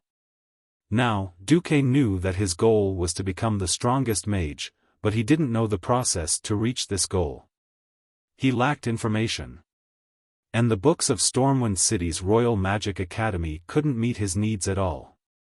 Rubbing his eyebrows, Duque whispered to himself, "Looks like I still have to rob Karazhan." Yes. Karazhan. Mediva's lair. If this world's history was still within the 80%, after the door of darkness opened, there would be a chance to raid Karazhan. As long as he got rid of the chaotic Mediv and kicked Sargeras back into the abyss, then Duque would have the chance to get Mediva's treasure. In the original history, Khadgar, the traitorous dog, after getting rid of old Max, followed a mage organization called the Violet Eye and took away Mediva's treasure and all the precious books, sending them to the Dalajan that he was truly loyal to. The result? With the fall of the Dalajan, a large number of Mediva's magic scrolls and books were lost. Sigh, let's not think about that first. There were still 3 months left, and he couldn't waste it all. If he met a warlock who played with demonic magic, it wouldn't be good if he lost even more of his moral integrity. Duque decided to go into seclusion. Chapter 73. The earth of Draenor was rotting, and no normal plants could grow. The turbid wind blew in the sky, making it hard to breathe. Without plants, herbivores could not survive, and naturally, the carnivores at the top of the food chain could not survive either. The stars in the sky were on the verge of falling, and the sun was dim in the thick clouds of dust. Everything seemed lifeless. The wind on the earth suddenly stopped, and the air reverberated with the melodious and deep sound of a horn. The wind stopped, and the dust that was originally flying along with the wind also settled down. On the ground, huge figures could be seen advancing towards the same target. There were huge wolves of various colors, but most of them were huge green-skinned humanoid figures. They were generally more than 2 meters tall, and their entire bodies were bulging with explosive muscles. Even the slightly slender females among them had burly figures that completely surpassed the human warriors. They carried all kinds of weapons and gathered at the place where the horn sounded. Their thick and heavy feet stepped on the ground, and even the solid ground made slight cracking sounds when they stepped on it. The earth was cracking inch by inch, and there was no longer a trace of nutritious soil. Every step on it was like the sound of approaching death. A huge bolt of lightning seemed to split the sky, and the remaining cracks were imprinted on the retina of these burly warriors. A giant with a reddish complexion raised his head in shock. He saw that in the gloomy sky, the mud-like clouds were slowly flowing towards the target. "This is Durotan, there's no need to look. That must be Gul'dan's spell." Durotan opened his eyes, and in his pure blue pupils was a reflection of a nearly straight tornado. It was as if the energy of the entire world of Draenor was converging there. As the chief of the Orc Frostwolf clan, the young Durotan had an incomparably strong body. On that strong body that was like a small mountain, it was covered with the most typical Orc-style accessories. 2 large braids were combed well and hung down in front of his chest. On his 2 arms that were thicker than a cow's leg, there was a ring of animal tooth ornaments of various sizes. Around his waist was a white leather belt that was thick enough to cover his entire belly. Durotan was carrying a huge axe that was as big as half a door of a human house. Beside him was his beloved white wolf, which was as big as a water buffalo and weighed at least 400 kilograms. Durotan wriggled his mouth, and the 2 protruding fangs in his lower jaw emitted a crisp metallic sound as they were pierced by decorative iron rings. "Orgrim, I feel that the destruction of the world has something to do with Gul'dan." Durotan's good friend, Orgrim Doomhammer, who would soon become the great chief of the Orc tribe, tilted his head and said, "I don't think a single Orc can destroy a world." Orgrim's body wasn't as burly as Durotan's. Just by looking at his figure, he was half a size smaller. However, if any orc neglected the square-headed iron hammer in his hand, which was larger than most orcs' torsos, they would definitely pay a heavy price. Orgrim's body was also covered with all sorts of orc accessories. The fangs hanging on his body were a type of decoration, but also a symbol of his bravery. Only a orc warrior who had killed a ferocious monster by himself could cut off the monster's fangs and hang them on his body. In this aspect, Orgrim was not inferior to Durotan. Both of them were renowned warriors among the orcs. As they got closer to their destination, Durotan saw more and more orcs. These elite warriors from different clans were either beating their own chests or letting out sky-shaking roars, displaying their bravery in all kinds of ways. Some of them were even slightly exaggerated, and naturally, they were wrestling with those who were not pleasing to their eyes. The entire gathering place was like a huge arena.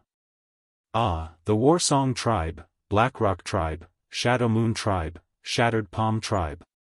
Almost all the large tribes are here. Orgrim continued, of course, the world is ending. If we don't want to follow the world to its end, we can only respond to Great Chief Blackhand and Ghoul Dan's call. While the two of them were talking, many beastmen noticed Durotan. Many orcs' pupils suddenly shrank, and the crowd filled with fighting spirit became restless. The gathered orc warriors parted like water splashes, or perhaps like a retreating tide. The orc warriors opened up a path for the two warriors, who were wearing tusk ornaments all over their bodies. At this time, an even taller and more burly figure appeared on a rough wooden platform not far away. It was a huge orc wrapped in heavy iron armor. The huge war hammer covered in dried blood showed off his bravery. His iron-blooded face seemed to tell the other orcs that he also had a heart of steel. His aura when he appeared was like a giant battle axe, forcibly splitting apart the wild and unruly crowd of orcs. Those who retreated a few steps too late were suffocated by the murderous aura that was filled with the smell of blood, and their chests shrank as they exhaled, almost losing the courage to bounce back. Oh, Frostwolf Tribe, go look for a place in the south. In the tribe, the only one who could suppress the heroic Frostwolf chief in terms of aura was the great chief Blackhand, nicknamed the Destroyer. Durotan and Orgrim simultaneously punched their left chests with their right fists to show respect to the great chief. But Blackhand didn't even look at Durotan as he left.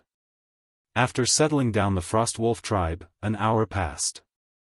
In front of the huge stone gate that was a few hundred meters tall, there was a call to assemble.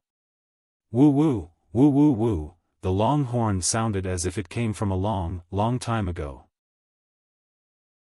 It was as if it was announcing that the world that the Drenii called Draenor was about to perish. It was also as if it was blowing the horn of a new war. Most of the orcs didn't think that much. They only knew that it was Ghoul Dan gathering the orcs in the name of Great Chief Blackhand. The green orcs surged towards the wide open space in front of the huge gate. The tall and sturdy figure easily squeezed the empty space until not even a drop of water could trickle through. The weaker orcs couldn't even get close to the gate. Those who lacked strength and stamina would naturally be pushed to the outermost circle.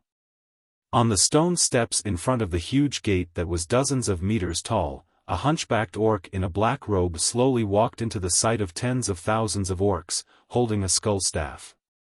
There were even a few huge bone spikes sticking out of his back, and there were even a few dried skulls stuck on them. His figure wasn't huge, but no orc would ignore his existence.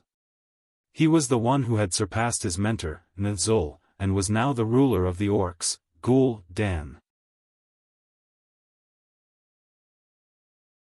Chapter 74.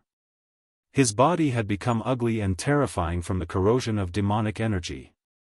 His claws glowed green from using demonic energy all day long.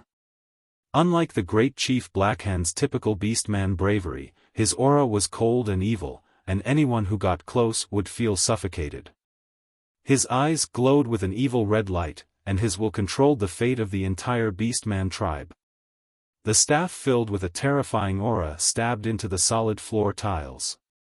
It was a small sound, but the tens of thousands of beast men in the plaza heard it at the same time. That was the rumbling sound of the gears of fate turning. When the world was about to be destroyed, when the land lacked food, when the beast men were about to be destroyed, Ghoul Dan, as a shaman and beast man prophet, responded to the prayers of the beast men. Ghoul Dan moved his mouth full of fangs, and his voice spread in all directions through the evil magic. Our world is about to be destroyed. But the great beast men will not be destroyed. His voice carried a strange echo, as if the entire world was beating. Every word he said was powerful and powerful, revealing his absolute confidence.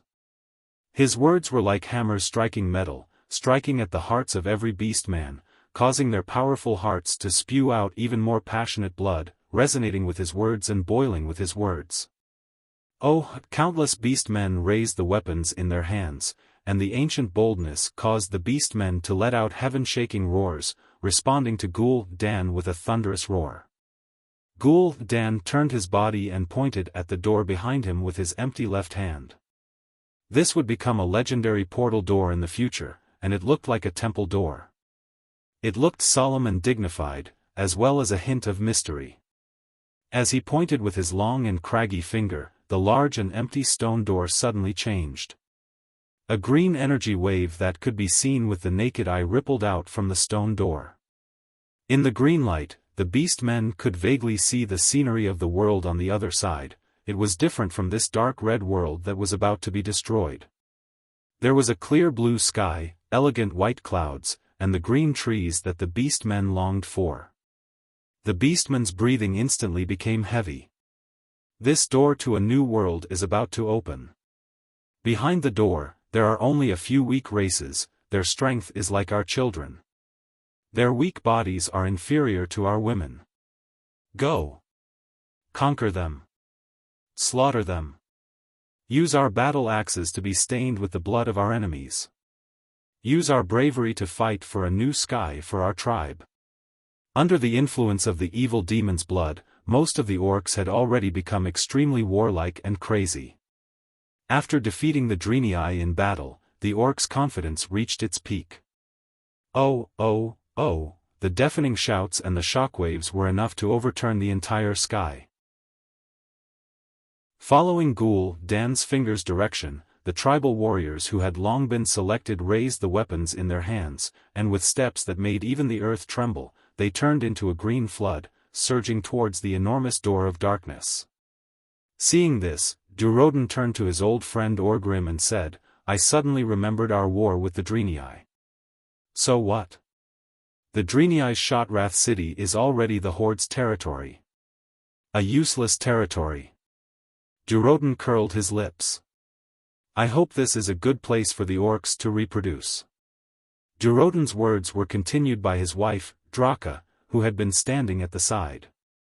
I hope we can build a better territory for our children.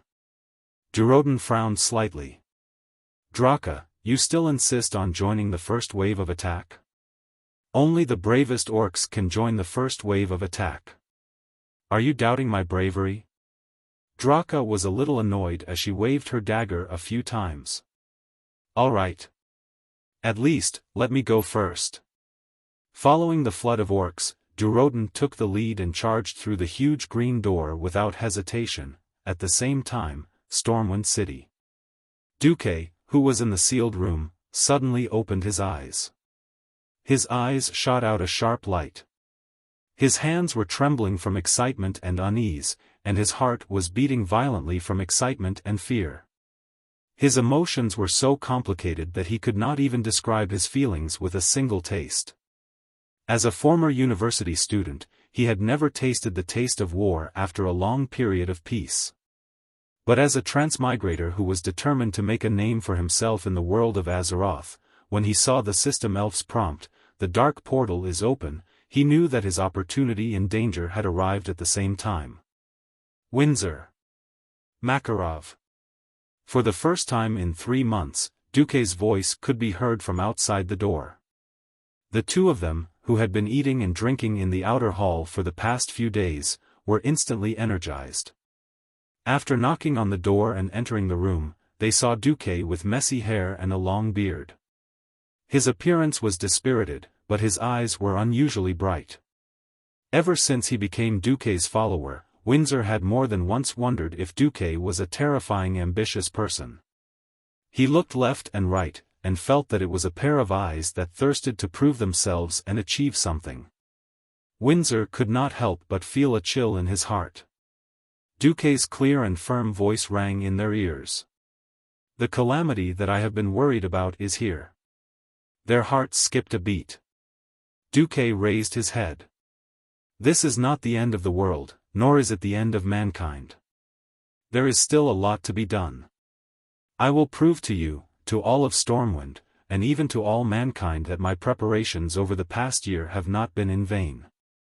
As Duque's left and right arms, Duque had not hidden what he had done in the past period of time from them. For a moment, they all thought that Duque was going to start a rebellion and occupy Stormwind City. Duque's actions were very one-sided, not the actions of a rebel at all. And today, everything would be revealed. In Stormwind City, Lothar was still supervising the training of the soldiers in the barracks. Lothar was quite satisfied with the progress of the soldiers. With the help of the male Naga, the recruits grew at a high speed. At first, they couldn't even hold their swords steadily, but now they could attack and defend. In these 3 months, many small tactics had been developed. For example, they would let 2 soldiers hold shields in front, while the spearmen would launch sneak attacks from behind. Today seemed to be no different from any other day in the past. However, in the middle of the night, Lothar's office was knocked on by his valet. "Commander, you'd better look at this." The valet was holding a communication bucket sealed with wax. Looking at the lion mark on it, Anduin's pupils suddenly constricted.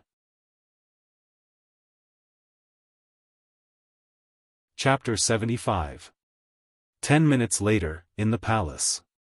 King Lang, who had already gone to bed, was having a sweet dream when he was woken up by a hurried knock on the door. "Your Majesty, it's an emergency." Even though Lang was half awake, he could recognize that it was his good friend of decades, Anduin Lothar's voice. "What the hell? Anduin, what time is it now? I hope your emergency is as serious as you say." The queen, who was also woken up from her sleep, did not say a word, and quickly dressed her husband. A few minutes later, when the guards opened the door of the bedroom for Lang, Lang saw a nervous, fully armed Anduin. "Your Majesty, traces of a foreign invasion have been found in the southeast of the kingdom. But before confirming my news, I strongly suggest that you take a look at the hourglass that Medivh gave you that day." Although it was early spring, the air was still cold. Lang only took a breath of the night air, and he felt that his lungs were about to freeze. Thump thump thump. Hurried footsteps sounded in the storm fortress. Under the escort of 2 teams of royal guards, Lang and Anduin came to a storage room that was strictly guarded by 4 guards. "Open it." Lang's voice was trembling. The guards opened it, and quickly opened the empty storage room, and lit up the oil lamps around it. Under the illumination of dozens of torches and oil lamps, Lang and Anduin's gaze suddenly froze. All the sand in the black hourglass had fallen down. "When did this happen?" Lang was asking, but his voice had unknowingly become stern. "Didn't I order for it to be checked every day?" The head of the guards in charge was sweating profusely. "Yes, it was checked. I personally confirmed that there was still a finger-sized amount of sand in the morning. Your Majesty, your order was to check every day, and inform you immediately when the sand in the hourglass is emptied." King Lang's face was ashen, and he only said a few words: "Summon the cabinet immediately." Half an hour later, the storm fortress was brightly lit. On a huge map, Anduin pointed to the southeast of Stormwind. The first to discover that something was wrong was the outpost at the south of the Red Ridge Mountains.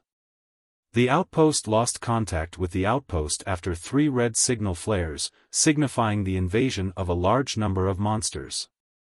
2 months ago, the Griffin reconnaissance team that I had stationed at Lakeside Town in Reedridge Mountain immediately took off and saw a large number of green-skinned giant humanoid monsters surging out of the Swamp of Sorrows. Gigantic? How big is it? King Lang frowned. According to the magic message, they are about 7 feet tall, and they are generally more muscular than our people. Moreover, they have all kinds of armors and heavy weapons such as axes and hammers. Duke Bolvar asked, "Are you sure it's not a troll?" Anduin shook his head. No, in order to confirm, 2 of the Griffin Knights even swooped down to observe at close range. One of the Griffin Knights was even killed by long-range weapons. The corner of King Lang's eye twitched. The griffin, a giant bird of prey with the limbs of a lion and the head and wings of an eagle, was not easy to raise. Despite the griffin's large size, it could easily overturn a large group of human soldiers in battle. If a griffin were to eat to its heart's content, it could eat a cow every day.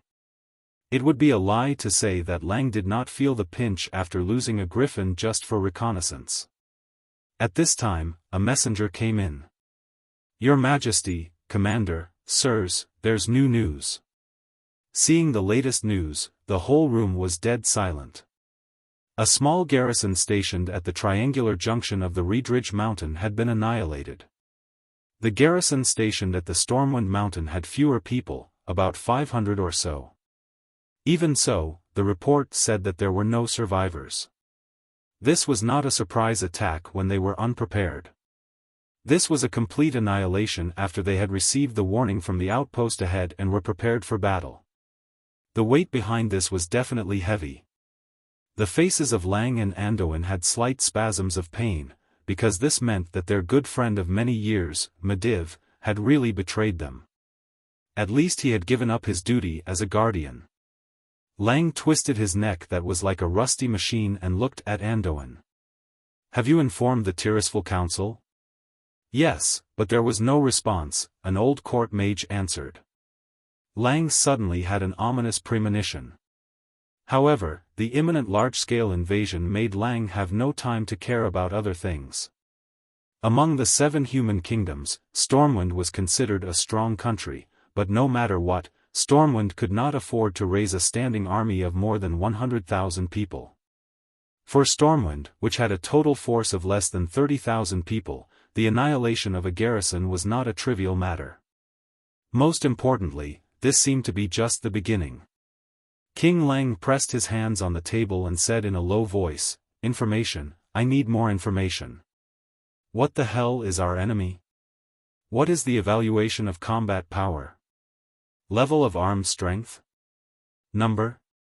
What is their goal? We can't easily fight a group of enemies that we know nothing about." Lothar raised a finger. "I suggest that Duke Marcus come to the meeting. He seems to have made more preparations for this." Lothar's suggestion was firmly opposed by several other upper-class nobles. "Sir Lothar, this is a war. This is not a war game that a 15-year-old child should be allowed to participate in." Several high-ranking upper-class nobles objected, and Lang had no choice but to shake his head slightly at Lothar. The king changed the topic. "Anduin, I need your people to organize a hunt and try to catch the other party's captives. If that doesn't work, corpses will do too." "As you command, your majesty. However, I suggest that you declare the kingdom to be in a state of war before that." "State of war? No. We don't even know who the enemy is, and we're declaring the entire kingdom to be in a state of war because of an armed conflict that occurred at the farthest border of the kingdom? What a joke!" Marquis Cameron exclaimed. Entering a state of war so easily would definitely be a great damage to the interests of the nobles. It was because a state of war meant that the king could easily order the nobles to pay war taxes, transfer the nobles' private troops, and even temporarily govern the nobles' territories. That was even worse than killing them. The attitude of Marquis Cameron and the others almost made Anduin Lothar choke to death. Unfortunately, before more evidence could be produced to prove the seriousness of the situation, both Anjuan and King Lang could only temporarily treat this invasion as a border conflict. However, the speed at which the situation deteriorated was faster than everyone had expected. Except for one person, Duque.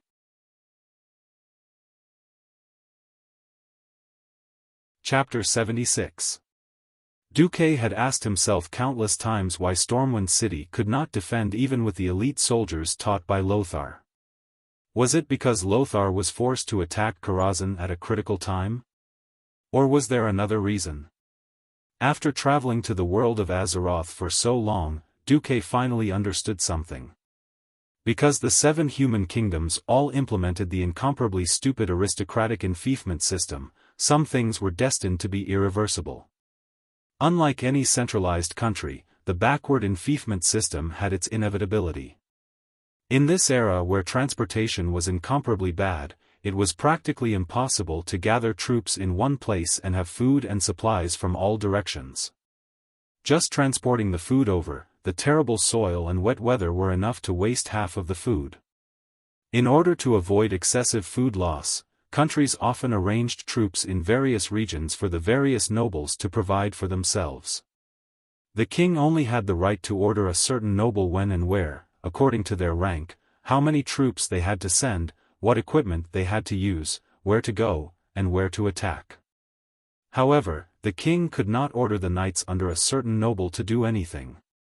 This was the so-called vassals of the king's vassals, not the king's vassals. While the king had the right to order the nobles to do something, the nobles could also use their own troops to influence the king's decisions. The orcs had invaded, and like a plague, they spread across the entire eastern kingdoms of the world of Azeroth. From the beginning, when some of the nobles insisted that this was making a mountain out of a molehill and requested more information, the situation was like an express train heading straight to hell, falling straight down. 3 days later, the only thing the higher-ups of Stormwind knew about the orcs was that they had brought back an extremely majestic corpse in a griffin. Other than that, what did the orcs know? How strong were they? How many people did they have? Where were their targets? Stormwind knew nothing about this. However, the group of stupid nobles still forced the front lines to send back more accurate information, and refused to send troops, money, and manpower for an illusory invasion, refusing the entire kingdom to enter a state of war. The endless wrangling with the nobles in Stormwind's stronghold made Lang and Andod tired both physically and mentally. When all the blockhouses near the triangular junction between the Elven Forest and the Red Ridge Mountain were captured by the orcs, the nobles panicked. Not only did this mean that Stormwind had lost its connection and control over its eastern territory, the Red Ridge Mountains, but it also meant that once the orcs broke through the Red Ridge Mountains, they would be able to enter the richest region of Stormwind, the Elven Forest. Compared to the precipitous terrain of the Red Ridge Mountains, the Elven Forest that was situated on the plains was truly without any danger to defend. In the tens of thousands of square kilometers of Elven Forest, there were more than 100 human settlements. If the orcs wanted to, they could completely ignore the defenses of the human towns and cities. They could first divide and surround the towns and cities, then annihilate them one by one. These settlements were the fiefdoms of the nobles in Stormwind, and where their core interests lay. We must not let those damned beasts invade the kingdom. Yes. In order to protect our homeland, we will fight to the last man. For Stormwind, for Azeroth. Fight. The nobles who had been slow to react suddenly came to a consensus within an hour. They unanimously requested King Lang to organize a battle at the mountain pass of the Elven Forest into the Red Ridge Mountains, and use the dangerous mountain gorge to stop the orcs from further invading. After finally sending the nobles away, Lang slumped on the throne and asked Anduin in a weak voice. In this empty and huge inner court, there was only him and Lothar, the king and the minister. What do you think of this battle? Your Majesty, I am not optimistic. According to the intelligence, those huge green beasts are very good at fighting in the mountains. I do not think that they can be stopped by just relying on the terrain. Then what should we do? Let them invade the elven forest and destroy the essence of the whole kingdom? Hell, if Mediv is here. God! Why do I always forget that he is the culprit of this incident? Lang covered his face in pain. Actually, I think we should ask for Duque's opinion. After all, the response from the front line is that the performance of the troops trained by the Naga is obviously better than the other troops, Lothar suggested in a low voice. He may have some smarts, but he is too young and his status is too low.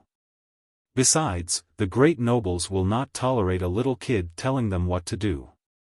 Sigh. As the preparation for the war began, Anduin felt that Duque was more and more good. Before the troops arrived, the food and fodder arrived first. In order to mobilize the food needed by the army, Lang had to order the food of Stormwind City to be transferred to the front line near the Riedridge Mountains. However, the spring rain in March made the transportation of food extremely difficult. The transportation from Stormwind City to Gold's Higher Town was extremely smooth because of Duque's road construction. However, the road from Gold's Higher Town to the east of the Riedridge Mountains was so terrible that it made Lothar curse. The muddy dirt road almost paralyzed the entire transportation plan. A large amount of food, armaments, and various supplies were piled up in Gold's Higher Town and could not be transported out. Why is the road from Stormwind City to Gold's Higher Town so good? But the rest is so terrible. Due to the needs of the war, the Lion's Pride Inn in Gold's Higher Town had become Lothar's temporary command post. Lothar, who was looking at the map, slammed the table and cursed. At this time, a sergeant said in a low voice, "Originally, Sir Marcus was willing to fund the construction of the road from Stormwind City to the Riedridge Mountains and replace all the mud roads with cobblestone roads." However, among the nobles, only Duke Bolvar for Dragon agreed. In the end, only the section from Stormwind City to Gold's Higher Town was built. King Lang and Anduin were speechless at the same time, but there was a vague feeling in their hearts. Did that kid Duque even predict this? Impossible. On the 1st of April, which was later known as the first year of the Dark Portal. Despite the harsh conditions, Stormwind gathered 10,000 soldiers and nearly 6,000 private soldiers of the nobles to form a coalition army and set them up at the entrance of the Riedridge Mountains. Looking down from the enormous Riedridge Mountain, there was not a single tree on the barren Scarlet Mountain, and then a sea of green forest in the distance, stretching as far as the eye could see. It was like a distant painting that could be expanded without limit, making everything seem very small in front of it. The Riedridge Mountains were very large, but unfortunately, the V-shaped twin peaks in the westernmost part of the Riedridge Mountains were like a lonely island in the endless sea in front of the vast elven forest. It seemed so lonely and helpless. Chapter 77. Anduin Lothar stood on the peak of this isolated island. Looking at the newly built bunkers on both sides of the mountain path, Anduin was uncertain. He did not know how useful this temporarily built line of defense would be. "We've prepared a month's worth of rations, more than 150,000 arrows, and 1,000 spare sets of armor," the logistics officer reported to Anduin. But Anduin was restless because of this. There was nothing he could do about the lack of logistics. He could only hope that the weather would improve. "If we can drag it out until midsummer, the road should be much easier." However, the scene on the 3rd of April left the entire upper echelons of Stormwind speechless. The nobles had also sent many people to participate in this battle. Some were brave men like Bolvar for Dragon, some were sent to the front lines by their families, and some were seeking political capital. In any case, on the two nameless peaks of the Riedridge Mountains, there were 2 dukes, 4 marquises, and 11 earls of Stormwind. The number of lower and middle nobles was uncountable. In front of these Stormwind nobles, who had lived in peace for nearly 1,000 years, was a terrifying and barbaric army. At first, the battle cries sounded like distant playfulness in the morning fog. But the moment that green line appeared on the opposite peak, a deafening sound wave and violent drumming came crashing down like a huge wave. The sound wave was so loud that it felt like someone was chopping at the eardrums of every noble present with an axe. The green flood easily dyed the entire opposite peak. It was countless green giants. They were burly and waved a mess of primitive weapons, but their terrifying numbers easily exceeded the limits of the nobles' psychological endurance. Were there 10,000 people here? Or was it 100,000? The green tide dyed several peaks on the opposite side, and the unfolding battle line easily exceeded the entire vision of the nobles. Not to mention 3 or 4 peaks, it felt like even if the battle line was stretched 10 times longer, it would not be able to accommodate the simultaneous attack of so many orcs. They pushed and collided with each other, and even punched their compatriots who tried to stop them. But their numbers were so great that it was enough to make anyone with trypophobia go crazy. The green torrent was so crazy that it seemed like it would swallow everything in its path with its raging momentum. Lothar gritted his teeth, as if he wanted to record every orc flag with his eyes. Unfortunately, he could only copy the third flag that looked like scribbles and could only give up. There were too many flags, and it was too messy. Even if the orcs were holding the same clan's flag, due to the poor craftsmanship, it looked like there were several clans' flags. Only the smart orcs could clearly tell which clan was which. There was a huge canyon between the V-shaped twin peaks and the opposite mountain. After repeated calculations, Lothar found that it was just within the range of human bows and arrows. Lothar was confident that he could turn that place into a death trap for his enemies. Now, Lothar's expression changed. The soldiers in the bunkers on the hillside had indeed shot out a large number of arrows, and the overwhelming arrows had indeed hit the orc vanguard. But the number of orcs that fell could be counted on one hand. Did the arrow miss? No. He hit the target. The bullet had hit the target without a doubt. But what did Lothar and the nobles see through the telescope? A bunch of crazy orcs. They saw with their own eyes that an orc had at least 20 arrows in his chest, shoulder, and face. However, the green-skinned orc swung his arm in front of him as if he was shooing away a fly, forcibly sweeping away all the arrows or pulling them out and throwing them on the ground. His right eye was already blind, his flesh had been flipped open, and the arrowheads had hooked out large chunks of flesh, leaving more than 10 huge bloody holes the size of a wrist on his entire upper body. But the orc still charged forward crazily. He roared and rushed to a bunker, using his huge hammer that was several times bigger than a human head to smash the outer wall of the bunker made of bricks and stones. He dragged a wailing soldier out of the bunker and tore the soldier in half at the waist in front of the remaining defenders of the bunker. The soldier did not die on the spot. Amidst the orc's crazy laughter, the upper body that had lost its lower body crawled on the ground for a few meters before dying. This scene made Lothar and the nobles tremble. All the fortifications, like sandcastles on the beach, were all washed away by a huge green wave. Release the arrows. The orcs fought head-on. Falling rocks, Lothar saw with his own eyes that a rock the size of a millstone fell, about to smash an orc who was rushing up the mountain into meat paste. Do you know what happened? The orc used his arm that was thicker than a cow's leg to swing his fist and smash the big rock.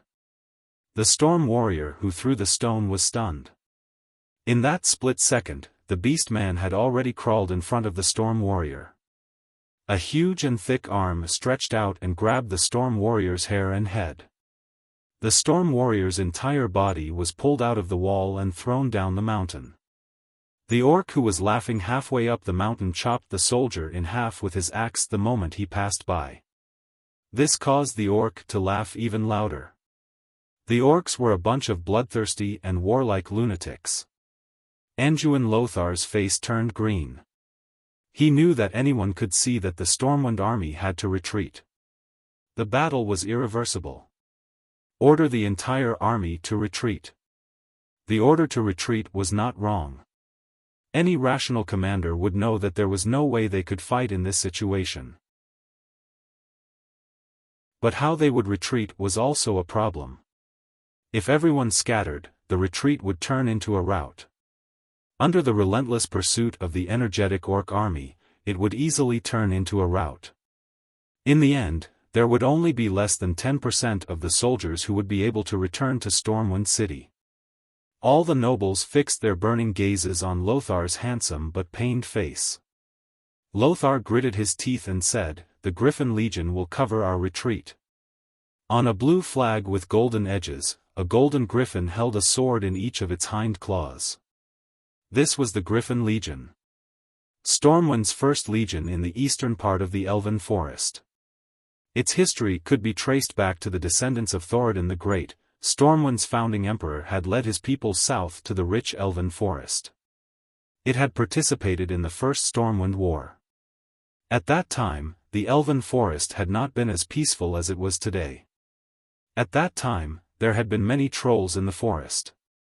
It was the Griffin Legion's bravery that had driven the trolls south, past the Twilight Forest, and into the miasma-filled Stranglethorn Vale.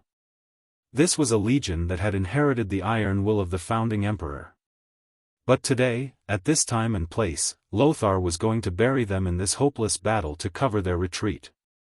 It wasn't because he wanted to preserve the damned private soldiers of the nobles, but because of the entire army. Only the Griffin Legion could complete the task of covering their retreat. Any general who knew how to use troops knew that no matter how badly an army was beaten, as long as a tenth of the old soldiers were left, the spirit of the army would be passed down, and their reputation would continue. But after seeing this scene, Lothar knew that the Griffin Legion would disappear forever. Its reputation and the history it was so proud of would all disappear in this dull red valley. Under the siege of tens of thousands of orcs, the human infantry, who were weaker in terms of stamina, speed, and agility, could not escape the pursuit of the orcs.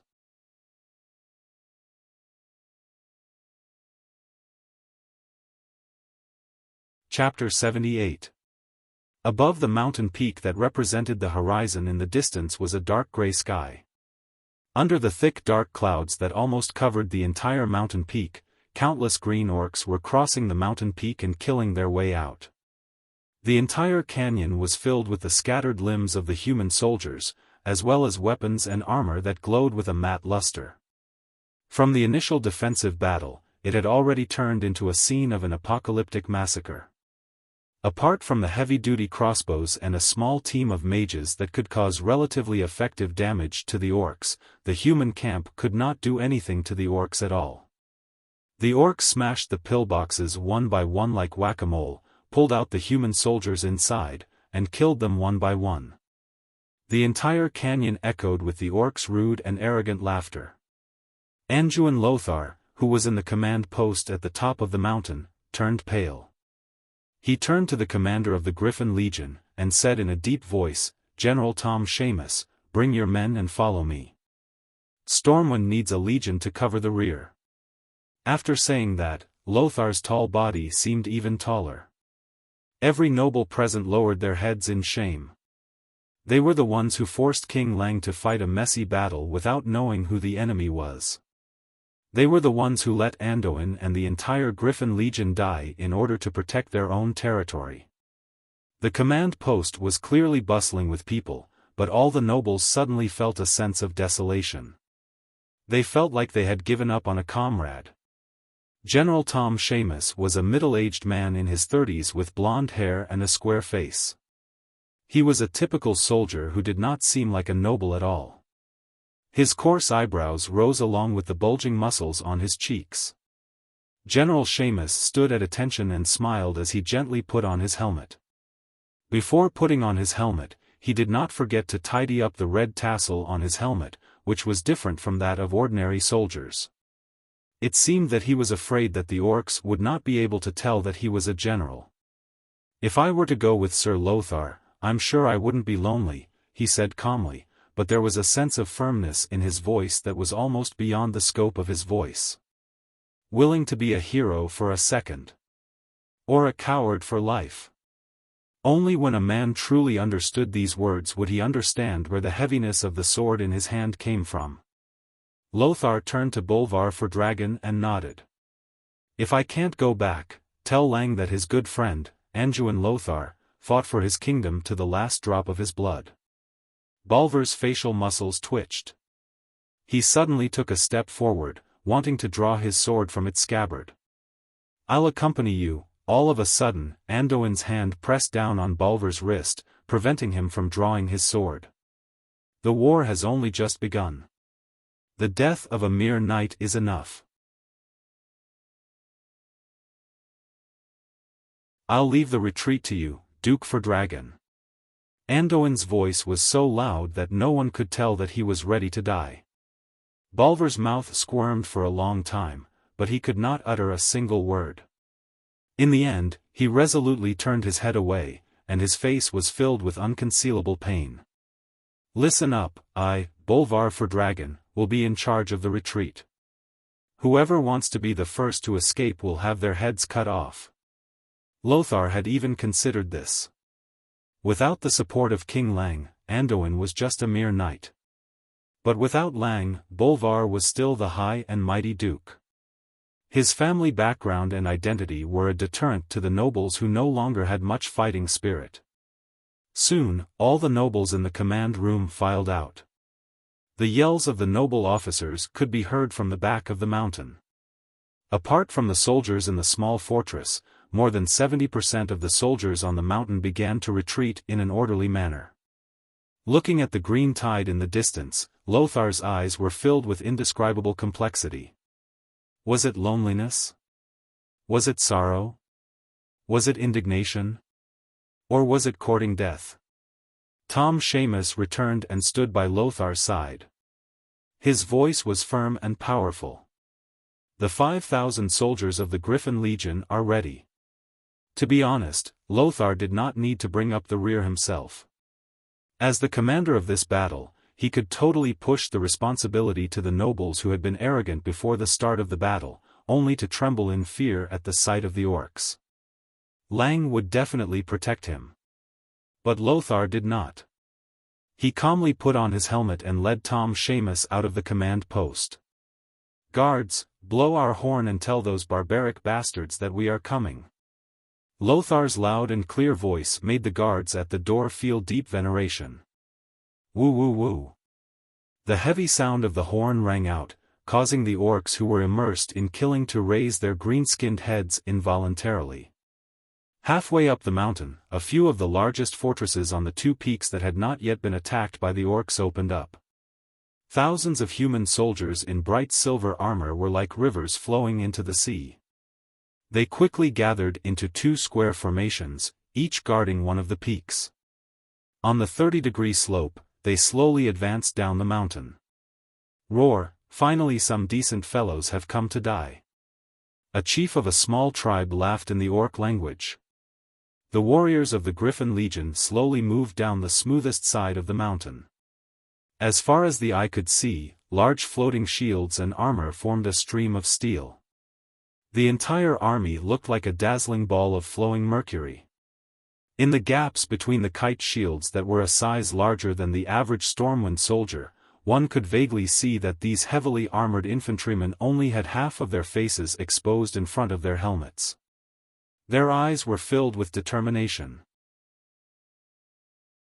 At the very front were all shield swordsmen. From the third row onwards, there were spearmen holding spears that were almost 4 meters long. They rested their spears on the shoulders of the crouching comrades in the front row, which just happened to extend through the gaps between the shields. The fourth and fifth rows of spearmen did the same. However, the angle of the spears in each row was higher. This had been calculated. For the tall orcs, the lowest row of spears just reached their waists. The entire square formation was like an enormous steel porcupine, intimidating to look at. It was as if a forest of spears had risen up, the densely packed spear tips glinting with cold light. If they were up against humans, this would probably be a battle of attrition. Simple bows and arrows were almost useless against this line of defense. But the orcs were different. They laughed sinisterly and roared, waving their extremely heavy weapons as they attacked fearlessly. Giant battle axes swept across, and all that could be heard was the sound of spear shafts snapping. The spear shafts of the spearmen were all specially chosen. Normally, when humans used heavy swords to hack at the same spot, they would have to hack at least a few times before it would break. But in the face of the orcs' immense strength, breaking spears was as easy as breaking chopsticks. Chapter 79. The orcs at the very front naturally paid the price with their lives. But they used their bodies and lives to destroy more than 30% of the spears. Many of the second wave of orcs that charged to the front could already fight with the sword and shield soldiers at the very front. Bam! Even though the soldiers of the Griffin Legion had all been trained by the Naga instructors, the orcs' heavy hammers still caused many of them to split open in actual combat. The soldiers who had undergone strict training took advantage of the orcs' exhaustion to quickly stab out with their long swords. They succeeded, but also failed. They had indeed killed the second wave of orcs, but the third wave had taken advantage of the situation to close in. Some of the berserk orcs threw out their heavy hammers that weighed more than 50 kilograms, while others even crashed into the human formation. The heavy blows that were comparable to the charge of a rhinoceros often required 3 or more warriors to stack up their shields to withstand it. Many depressions appeared in front of the orderly human formation. Once they were locked in combat, the difference in individual combat ability was immediately apparent. Even against an elite force like the Griffin Legion, the orc warriors could still fight with a loss ratio of 1 to 3. This was all thanks to the orcs' terrible armor. These green-skinned orcs usually had less than 30% of their bodies covered in armor, and it was leather armor that was easier to pierce. Once the heart or any other vital point was pierced, the orcs would also be finished. It was just that the orcs' tenacious vitality allowed them to fight for a period of time after receiving a fatal injury before collapsing to the ground and dying. Anduin Lothar waved his heavy sword and fought at the very front. He was perhaps the most eye-catching existence in the human camp. He used a two-handed sword like it was a one-handed sword. His solid but unflashy swordsmanship allowed him to finish off his enemies in the simplest and fastest way. There were already more than 20 orc corpses lying in front of him. The commander should have been at the center of the army. But now that this kind of tactic had lost its meaning, and required courage, he came to the front lines. A solid pillar of support could give the soldiers more confidence. On a nearby mountain, General Seamus made the same choice as Lothar. It was a pity that the difference in strength between the two sides was too great. Whether it was in terms of military strength or individual combat power. Every time Lothar cut down the orcs at the front, the ones at the back who were already impatient would immediately fill in the gaps, roaring as they launched crude yet powerful attacks. Less than half an hour into the battle, Lothar believed that he had caused no less than 1,000 casualties to the orcs. However, this number of casualties was simply a drop in the ocean compared to the orcs that were everywhere. Lothar could still fight. He waved his sword and stabbed, hacked, and slashed the ferocious-looking orcs to death. However, he could clearly feel the number of soldiers around him decreasing rapidly. The originally thick phalanx had become thin, and Noxus did not even need to look back to see that it had become deep behind him. There were 3 horizontal formations arranged along the mountainside. Behind the formation were a large number of injured people who were unable to move or had difficulty moving. To make matters worse, there were many orcs that he had never seen before. These orcs were slightly smaller than their brethren. They wore loose robes and carried staves. After a few seconds of crazy chanting, a Griffin Legion soldier would go berserk. Some would rush out of the formation and attack the orcs, only to be engulfed quickly. Or worse, they would slash their swords at their comrades who had been fighting alongside them. Anduin knew that the collapse of the battle line would happen in the next 2 to 3 minutes. "Commander. Duke Fordragon has ordered you to retreat. The voice of the messenger suddenly sounded behind Lothar. Retreat? How do you expect me to retreat? Looking at the orcs who were still moving quickly over the mountains, Lothar knew that if he did not stop the orcs' attack, what awaited them would be a faster and more severe defeat. Lothar tilted his head and saw that General Seamus' troops on the mountain peak next to him had not been defeated either. However, their losses were a little worse than his. There were only 2 horizontal lines left. Lothar did not know that at this moment, more than a dozen nobles dressed as private soldiers had crept up the empty mountain peak. They nimbly dismounted from their horses and unloaded all the things that were on the horses. While they were doing this, a warrior wearing the standard Stormwind armor with the insignia erased almost couldn't help but draw his sword and rush down to help. However, he was stopped. "Can you help by going down alone?" "Reggie."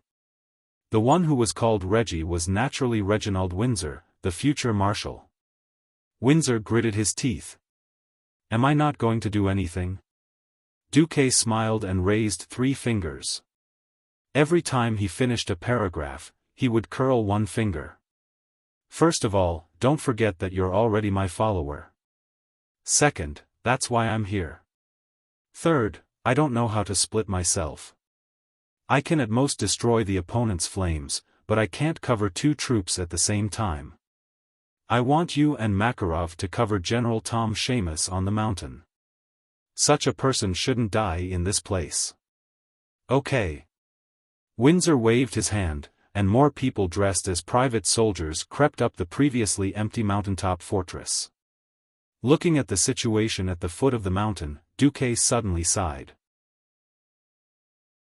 Heaven to the left, the warriors to the right. Why do I feel so heavy when I personally experience this? Lothar and the warriors of Griffin Legion were all great. It was this great glory that made Duque unable to bear to see the entire Griffin Legion fall here. General Seamus was already an arrow at the end of its flight. His left arm hung low. The fierce attacks from the orc warriors had dislocated his entire left arm. Even the slightest movement would cause him heart-wrenching pain. His right leg had been pierced by a rough spear. Even though it didn't hurt his bones, blood was flowing out. He was very tired, and he didn't even want to move a finger.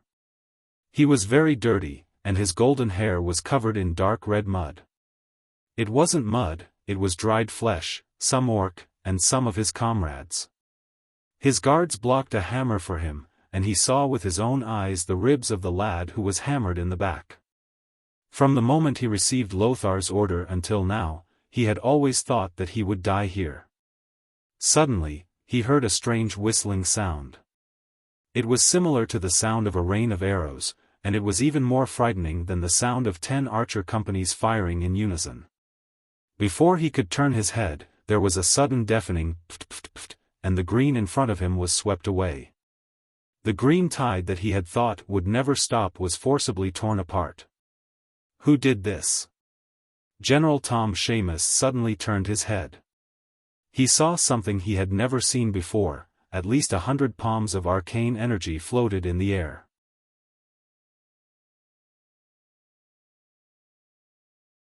Chapter 80. Hand of Magic, a level 0 spell that was drawn as a cantrip. Even a magic apprentice could easily cast it. But what about 100 hands of magic? For a moment, General Tom Seamus almost thought that all the royal mages of Stormwind City had arrived. Seamus didn't dare to expect the royal family's mage team to appear here since they were the treasures of the king and the nobles. There was a saying in the upper echelons of the military that unless the enemy attacked Stormwind City, they wouldn't be able to see all the royal mages. Mages were mysterious, powerful, and noble. Their food and accommodation had to be the best. Even if the whole army was eating grass, the pharaoh had to eat white bread. And they couldn't tolerate any noise when they were resting. The scarcity of mages led to mages rarely going to the battlefield. The team of mages on the battlefield today was put together by Duke Bolvar Fordragon and several nobles. When they decided to retreat, they retreated as soon as possible. Why were there mages on the battlefield? And they looked like they were on the same side. Wiping his blood-stained eyes, Seamus suddenly found that the things stuck in the orcs were very strange. They were all forged diamond-shaped awls. They were obviously larger than the arrowheads of bows, but they weren't as big as daggers. However, it was these awls that made hundreds of orcs cover their eyes and roll on the ground in pain. And twice that number of orcs were sent flying down the hill, seemingly dead. Was this also magic? The next moment, a striking black shadow floated down from the top of the hill.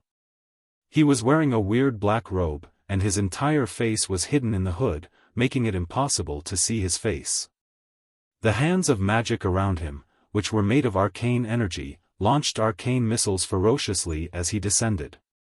No, it couldn't be called arcane missiles anymore. It was a barrage. Denser than a rainstorm and more violent than a rain of arrows, those were arcane missiles that only official mages could launch. As an experienced general, Seamus could tell at a glance that it was definitely not something that a novice earth mage of the royal mages could release.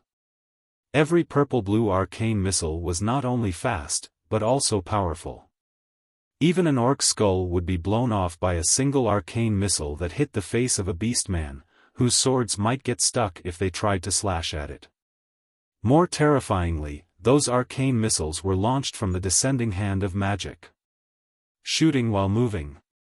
But he did not panic at all. What kind of spell control was this? And it wasn't one hand of magic, but more than 100? Even Zimos's eyes were worth it. For a moment, he almost thought that the damn, mysterious guardian Medivh had returned to His Majesty Lang's side to fight for the entire Azeroth. He was absolutely sure that it was not Medivh. Medivh never hit his head but showed his tail, and Medivh rarely used such low-level spells. Even though Medivh rarely cast spells, Lin Li's impression of him was that Medivh also liked to bombard things. Then, who was he?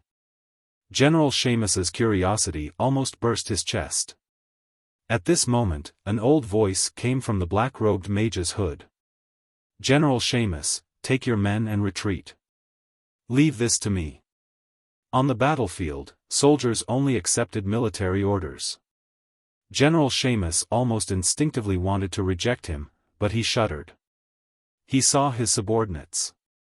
Although their faces were still filled with determination, their eyes were filled with exhaustion and sorrow that could not be concealed. Most of their comrades were already in eternal rest here. If necessary, they were absolutely willing to accompany their fallen comrades in eternal rest. But was there a need for that? General Seamus knew very well that these were the last seeds of the Griffin Legion. If they were all killed, the Griffin Legion would forever disappear from the battlefield in Stormwind. Gritting his teeth, General Seamus roared, "Sir Mage, thank you for your help, but the last order the Griffin Legion received was to defend this place to the death." Under the black robe, Duque was stunned. He did not think that Seamus would be so stubborn. No, it should be said that he was so stubborn. How was he going to convince this guy? Duque was also anxious. He lightly tapped the left side of his chest, and a mage's badge flashed. His Majesty Rin has orders. You have already completed the task of stopping the enemy. Now retreat immediately. After you go down the mountain, there will be backup to cover you. General Seamus's body trembled. He had been in the army for many years. How could he not tell that the black-robed man in front of him was actually faking an imperial edict? Stormwind had a strict military system. The secrets within were definitely not known to outsiders. He almost wanted to curse the black-robed old man. But the badge of the members of the royal family mage squad was definitely real. Most importantly, he saw the will to live suddenly emerging on the faces of the young men around him. How could he bear to let so many good lads die in a hopeless battle? What's the backup? Tell me. Otherwise, I can't take the risk of 10,000 troops and 20,000 civilians being chased and accept such an order from His Majesty. Duque was anxious too. In the end, he told Seamus one of the backup plans through Mage's messenger. As soon as Seamus heard it, he immediately perked up. Warriors of Stormwind, listen up. The main force has successfully retreated. We are now retreating in an orderly manner. Seamus's loud shout undoubtedly gave the soldiers of the Griffin Legion a shot of adrenaline. Under the suppression of Duque's storm-like magic missiles, the Griffin Legion on this side of the mountain began to retreat in an orderly manner. On another mountain, Anduin, who was in the midst of a bloody battle, immediately realized that something was wrong. Damn it! How could Seamus retreat at this time? At this moment, Lothar even wanted to kill Seamus. The two mountains acted as a barrier for each other. However, once one of the mountains was lost, it would be easy for the other mountain to fall into the enemy's counterattack. Lothar had witnessed the ability of the orcs to climb mountains like they were on flat ground. In the blink of an eye, the beastmen, who had been out of the archer's shooting range, had gone from shooting arrows to shooting straight arrows. In the blink of an eye, they didn't even need to use their spears anymore. They were already using their swords to fight in close combat. However, Anduin immediately discovered that the orcs on the opposite side of the mountain did not chase after them. Instead, they showed signs of dispersing. It was because the orcs' green skin was very eye-catching under the sun. Before Lothar could react, he suddenly discovered that there was something wrong with the orcs in front of him. A large area of ice appeared under the feet of the orcs, and the line of battle between the orcs and the human soldiers was the boundary of the ice. The extreme slipperiness of their feet greatly weakened the orcs' ability to climb mountains. Is there a powerful mage?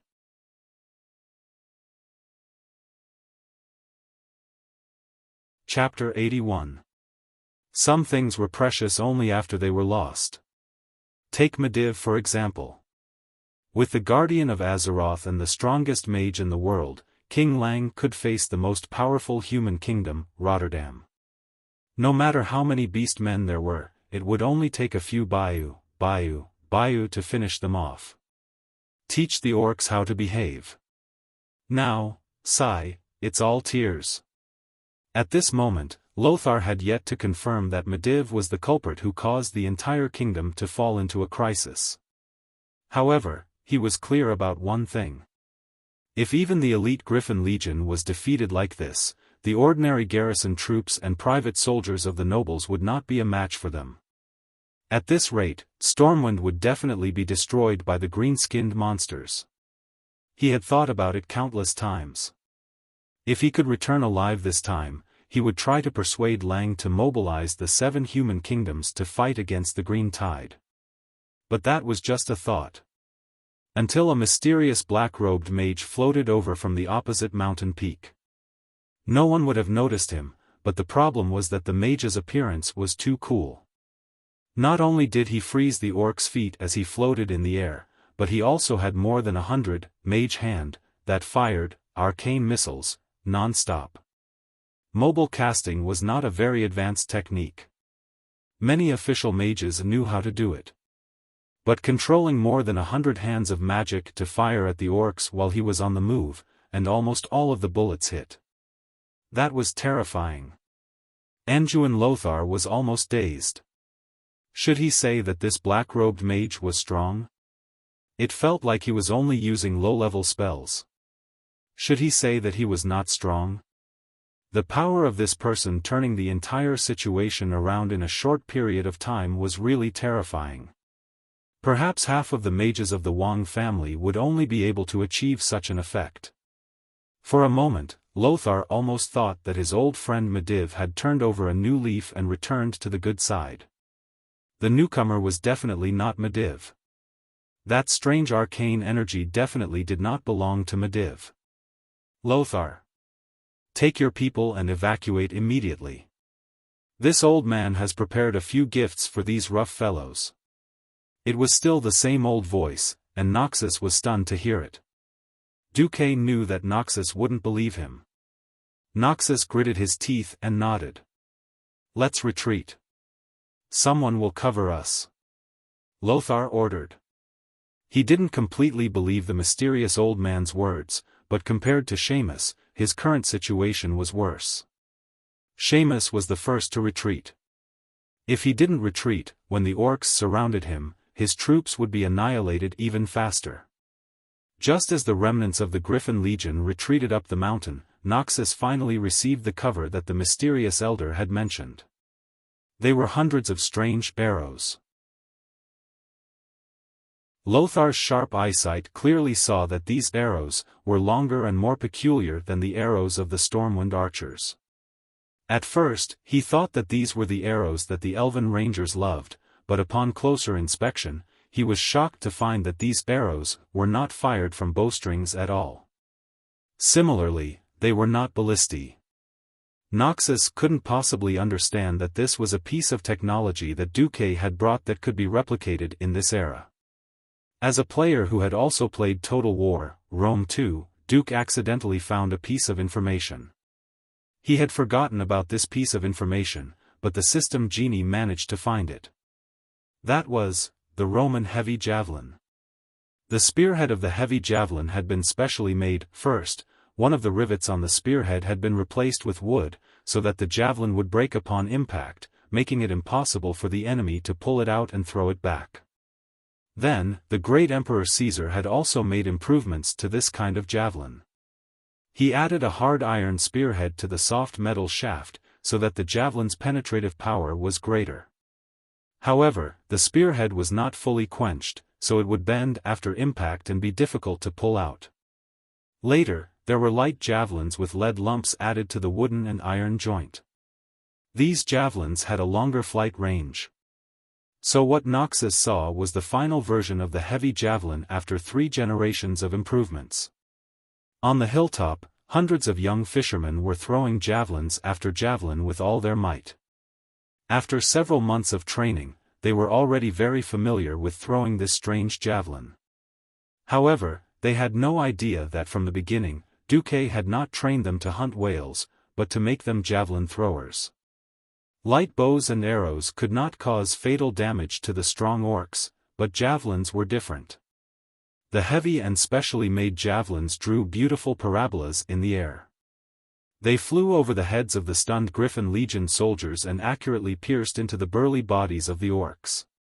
Under the acceleration of gravity, javelins became sharp weapons that spread death. More than once, orcs that had been pierced in their vital parts were sent flying and rolling down the hillside, even crashing into several orcs. Coordinated with Duque's arcane bullets, the javelin team easily suppressed the entire orc army's offensive. The javelins in the pillbox on the hilltop seemed to pour out endlessly towards the orcs.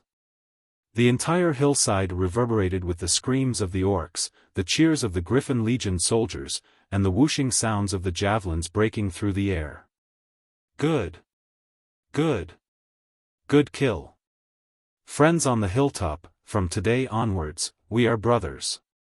The Griffin Legion soldiers had seen their comrades fall one by one, but were helpless against these barbaric and crude green-skinned creatures. They had long since been suppressing a bellyful of anger. Now that they saw the orcs suffer heavy casualties, they naturally cheered. Only Noxus was clear-headed. He knew that this kind of attack could not last for long. Warriors, bring the weapons of your comrades. The future recruits of the Griffin Legion will need the inheritance of the heroic spirits of these brave warriors. Noxus had already realized that the weapons produced by Stormwind City's craftsmen would not be able to meet the needs of such an all-out war.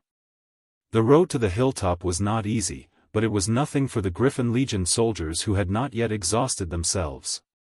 On the hilltop fortress, Noxus took off his sweaty helmet. He was shocked to find that the people who had protected them with their lives were actually a group of tanned fishermen. They were bare-chested and continued to throw bundles of javelins to the orcs as death gifts. The orcs closest to them were also suppressed 100 meters away. Noxus immediately thought of something and walked in front of Duque. "Esteemed Sir Mage. May I ask what is your relationship with Duke Marcus?" "That kid is my disciple for the time being." Duque continued to speak with the voice-changing system that the system elves had helped to create. He spoke in a tone that seemed to be taking advantage of his seniority and age. Noxus was very smart, and he immediately thought of many things.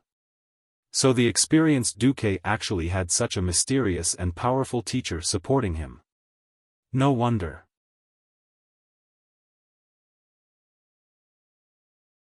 Chapter 82. If that was the case, many things could be explained. Noxus didn't know that someone had prepared so many backups without him knowing. He shuddered at the thought of the old man in front of him being an enemy. I know that the situation is urgent, but I still need a reason. Why did you help us? Noxus stared at Duke, who was disguised as an old man.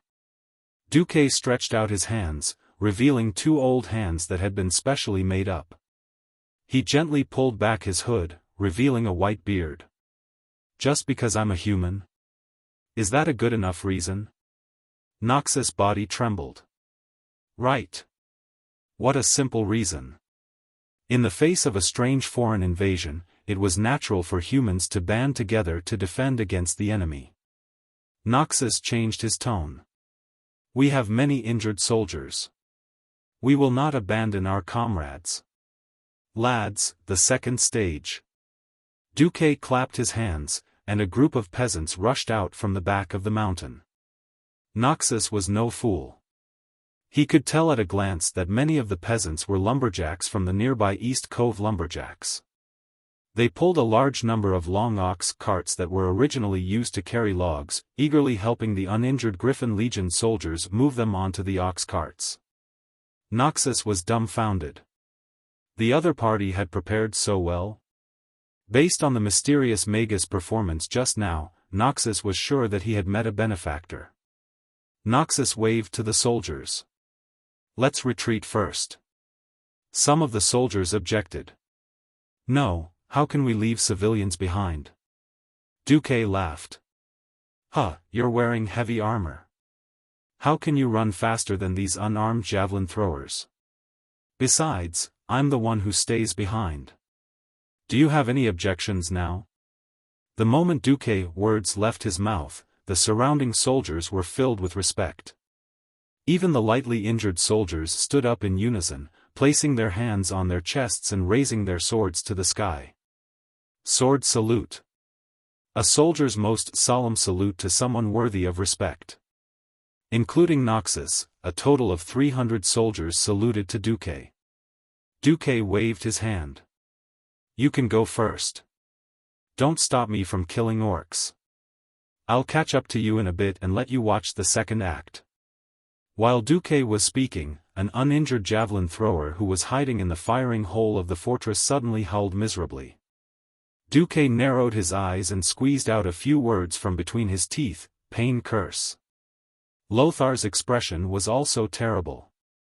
Your Excellency, with a wave of his hand, the curse was dispelled by Duque. Go away, this is a battle between mages. The War of the Mages, what a mysterious term. However, this word clearly told Lothar that this wasn't something a warrior like him could meddle in. Nodding heavily, Lothar led his men and Duque's javelin throwers down the mountain. The entire mountaintop fortress became empty once again. In front of the tightly shut gate of the fortress, Duque stood alone against the wind.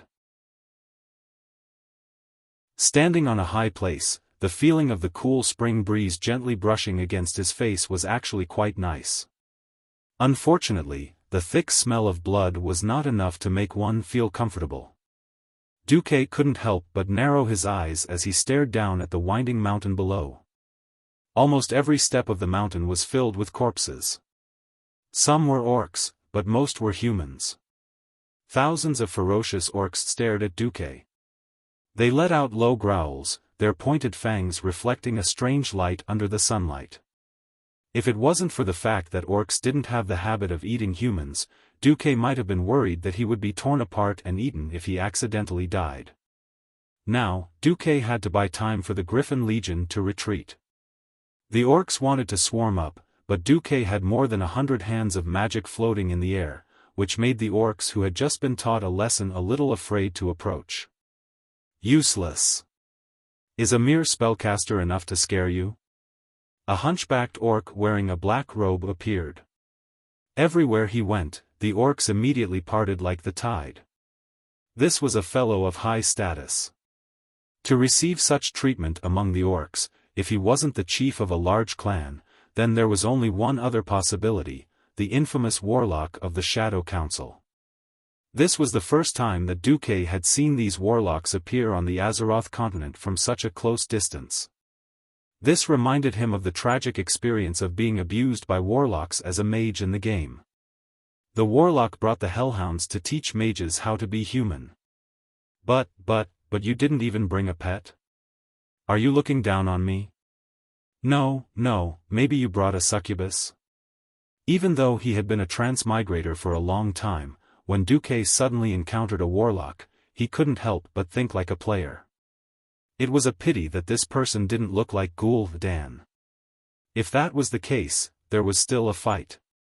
The World Guardian Medivh and the Beastman Warlock Ghoul Dan were both demigod-level existences in most games. Duque didn't have the confidence to face one of them when he was so weak. Warlocks were experts who used demonic power to play with souls.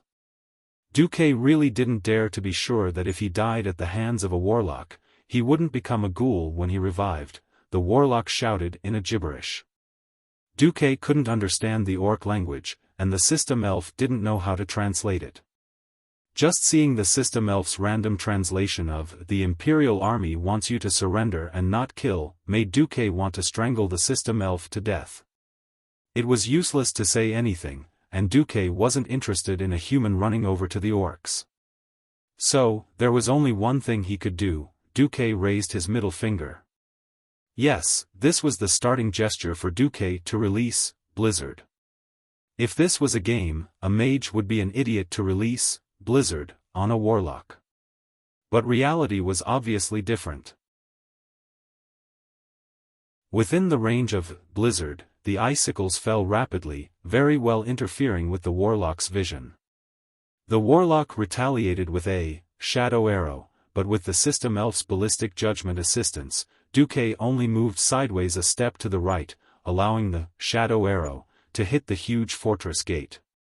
Without hesitation, 108 hands of magic suddenly grabbed weapons from all over the fortress. Sorry, I'm not some ordinary mage. If you don't have any other tricks up your sleeve, then die. 108 javelins were thrown brazenly, from the sky to the ground, almost blocking all the orc warlocks' escape routes. Almost at the same time, Duque was hit. Countless frightening illusions suddenly appeared in his mind.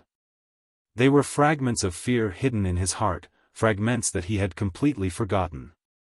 Duque suddenly saw, in the dead of night, a huge venomous snake flew up, opened its mouth full of fangs, and bit his face. That fear, that pain was so real that Duque almost instantly let out a scream.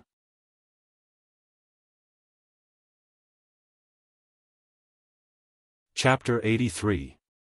Fear poured into his thoughts like a tide, or it could be said that a malicious robber had kicked open the door to Duque's heart and barged in wantonly. Duque's breathing quickened, and his pupils dilated.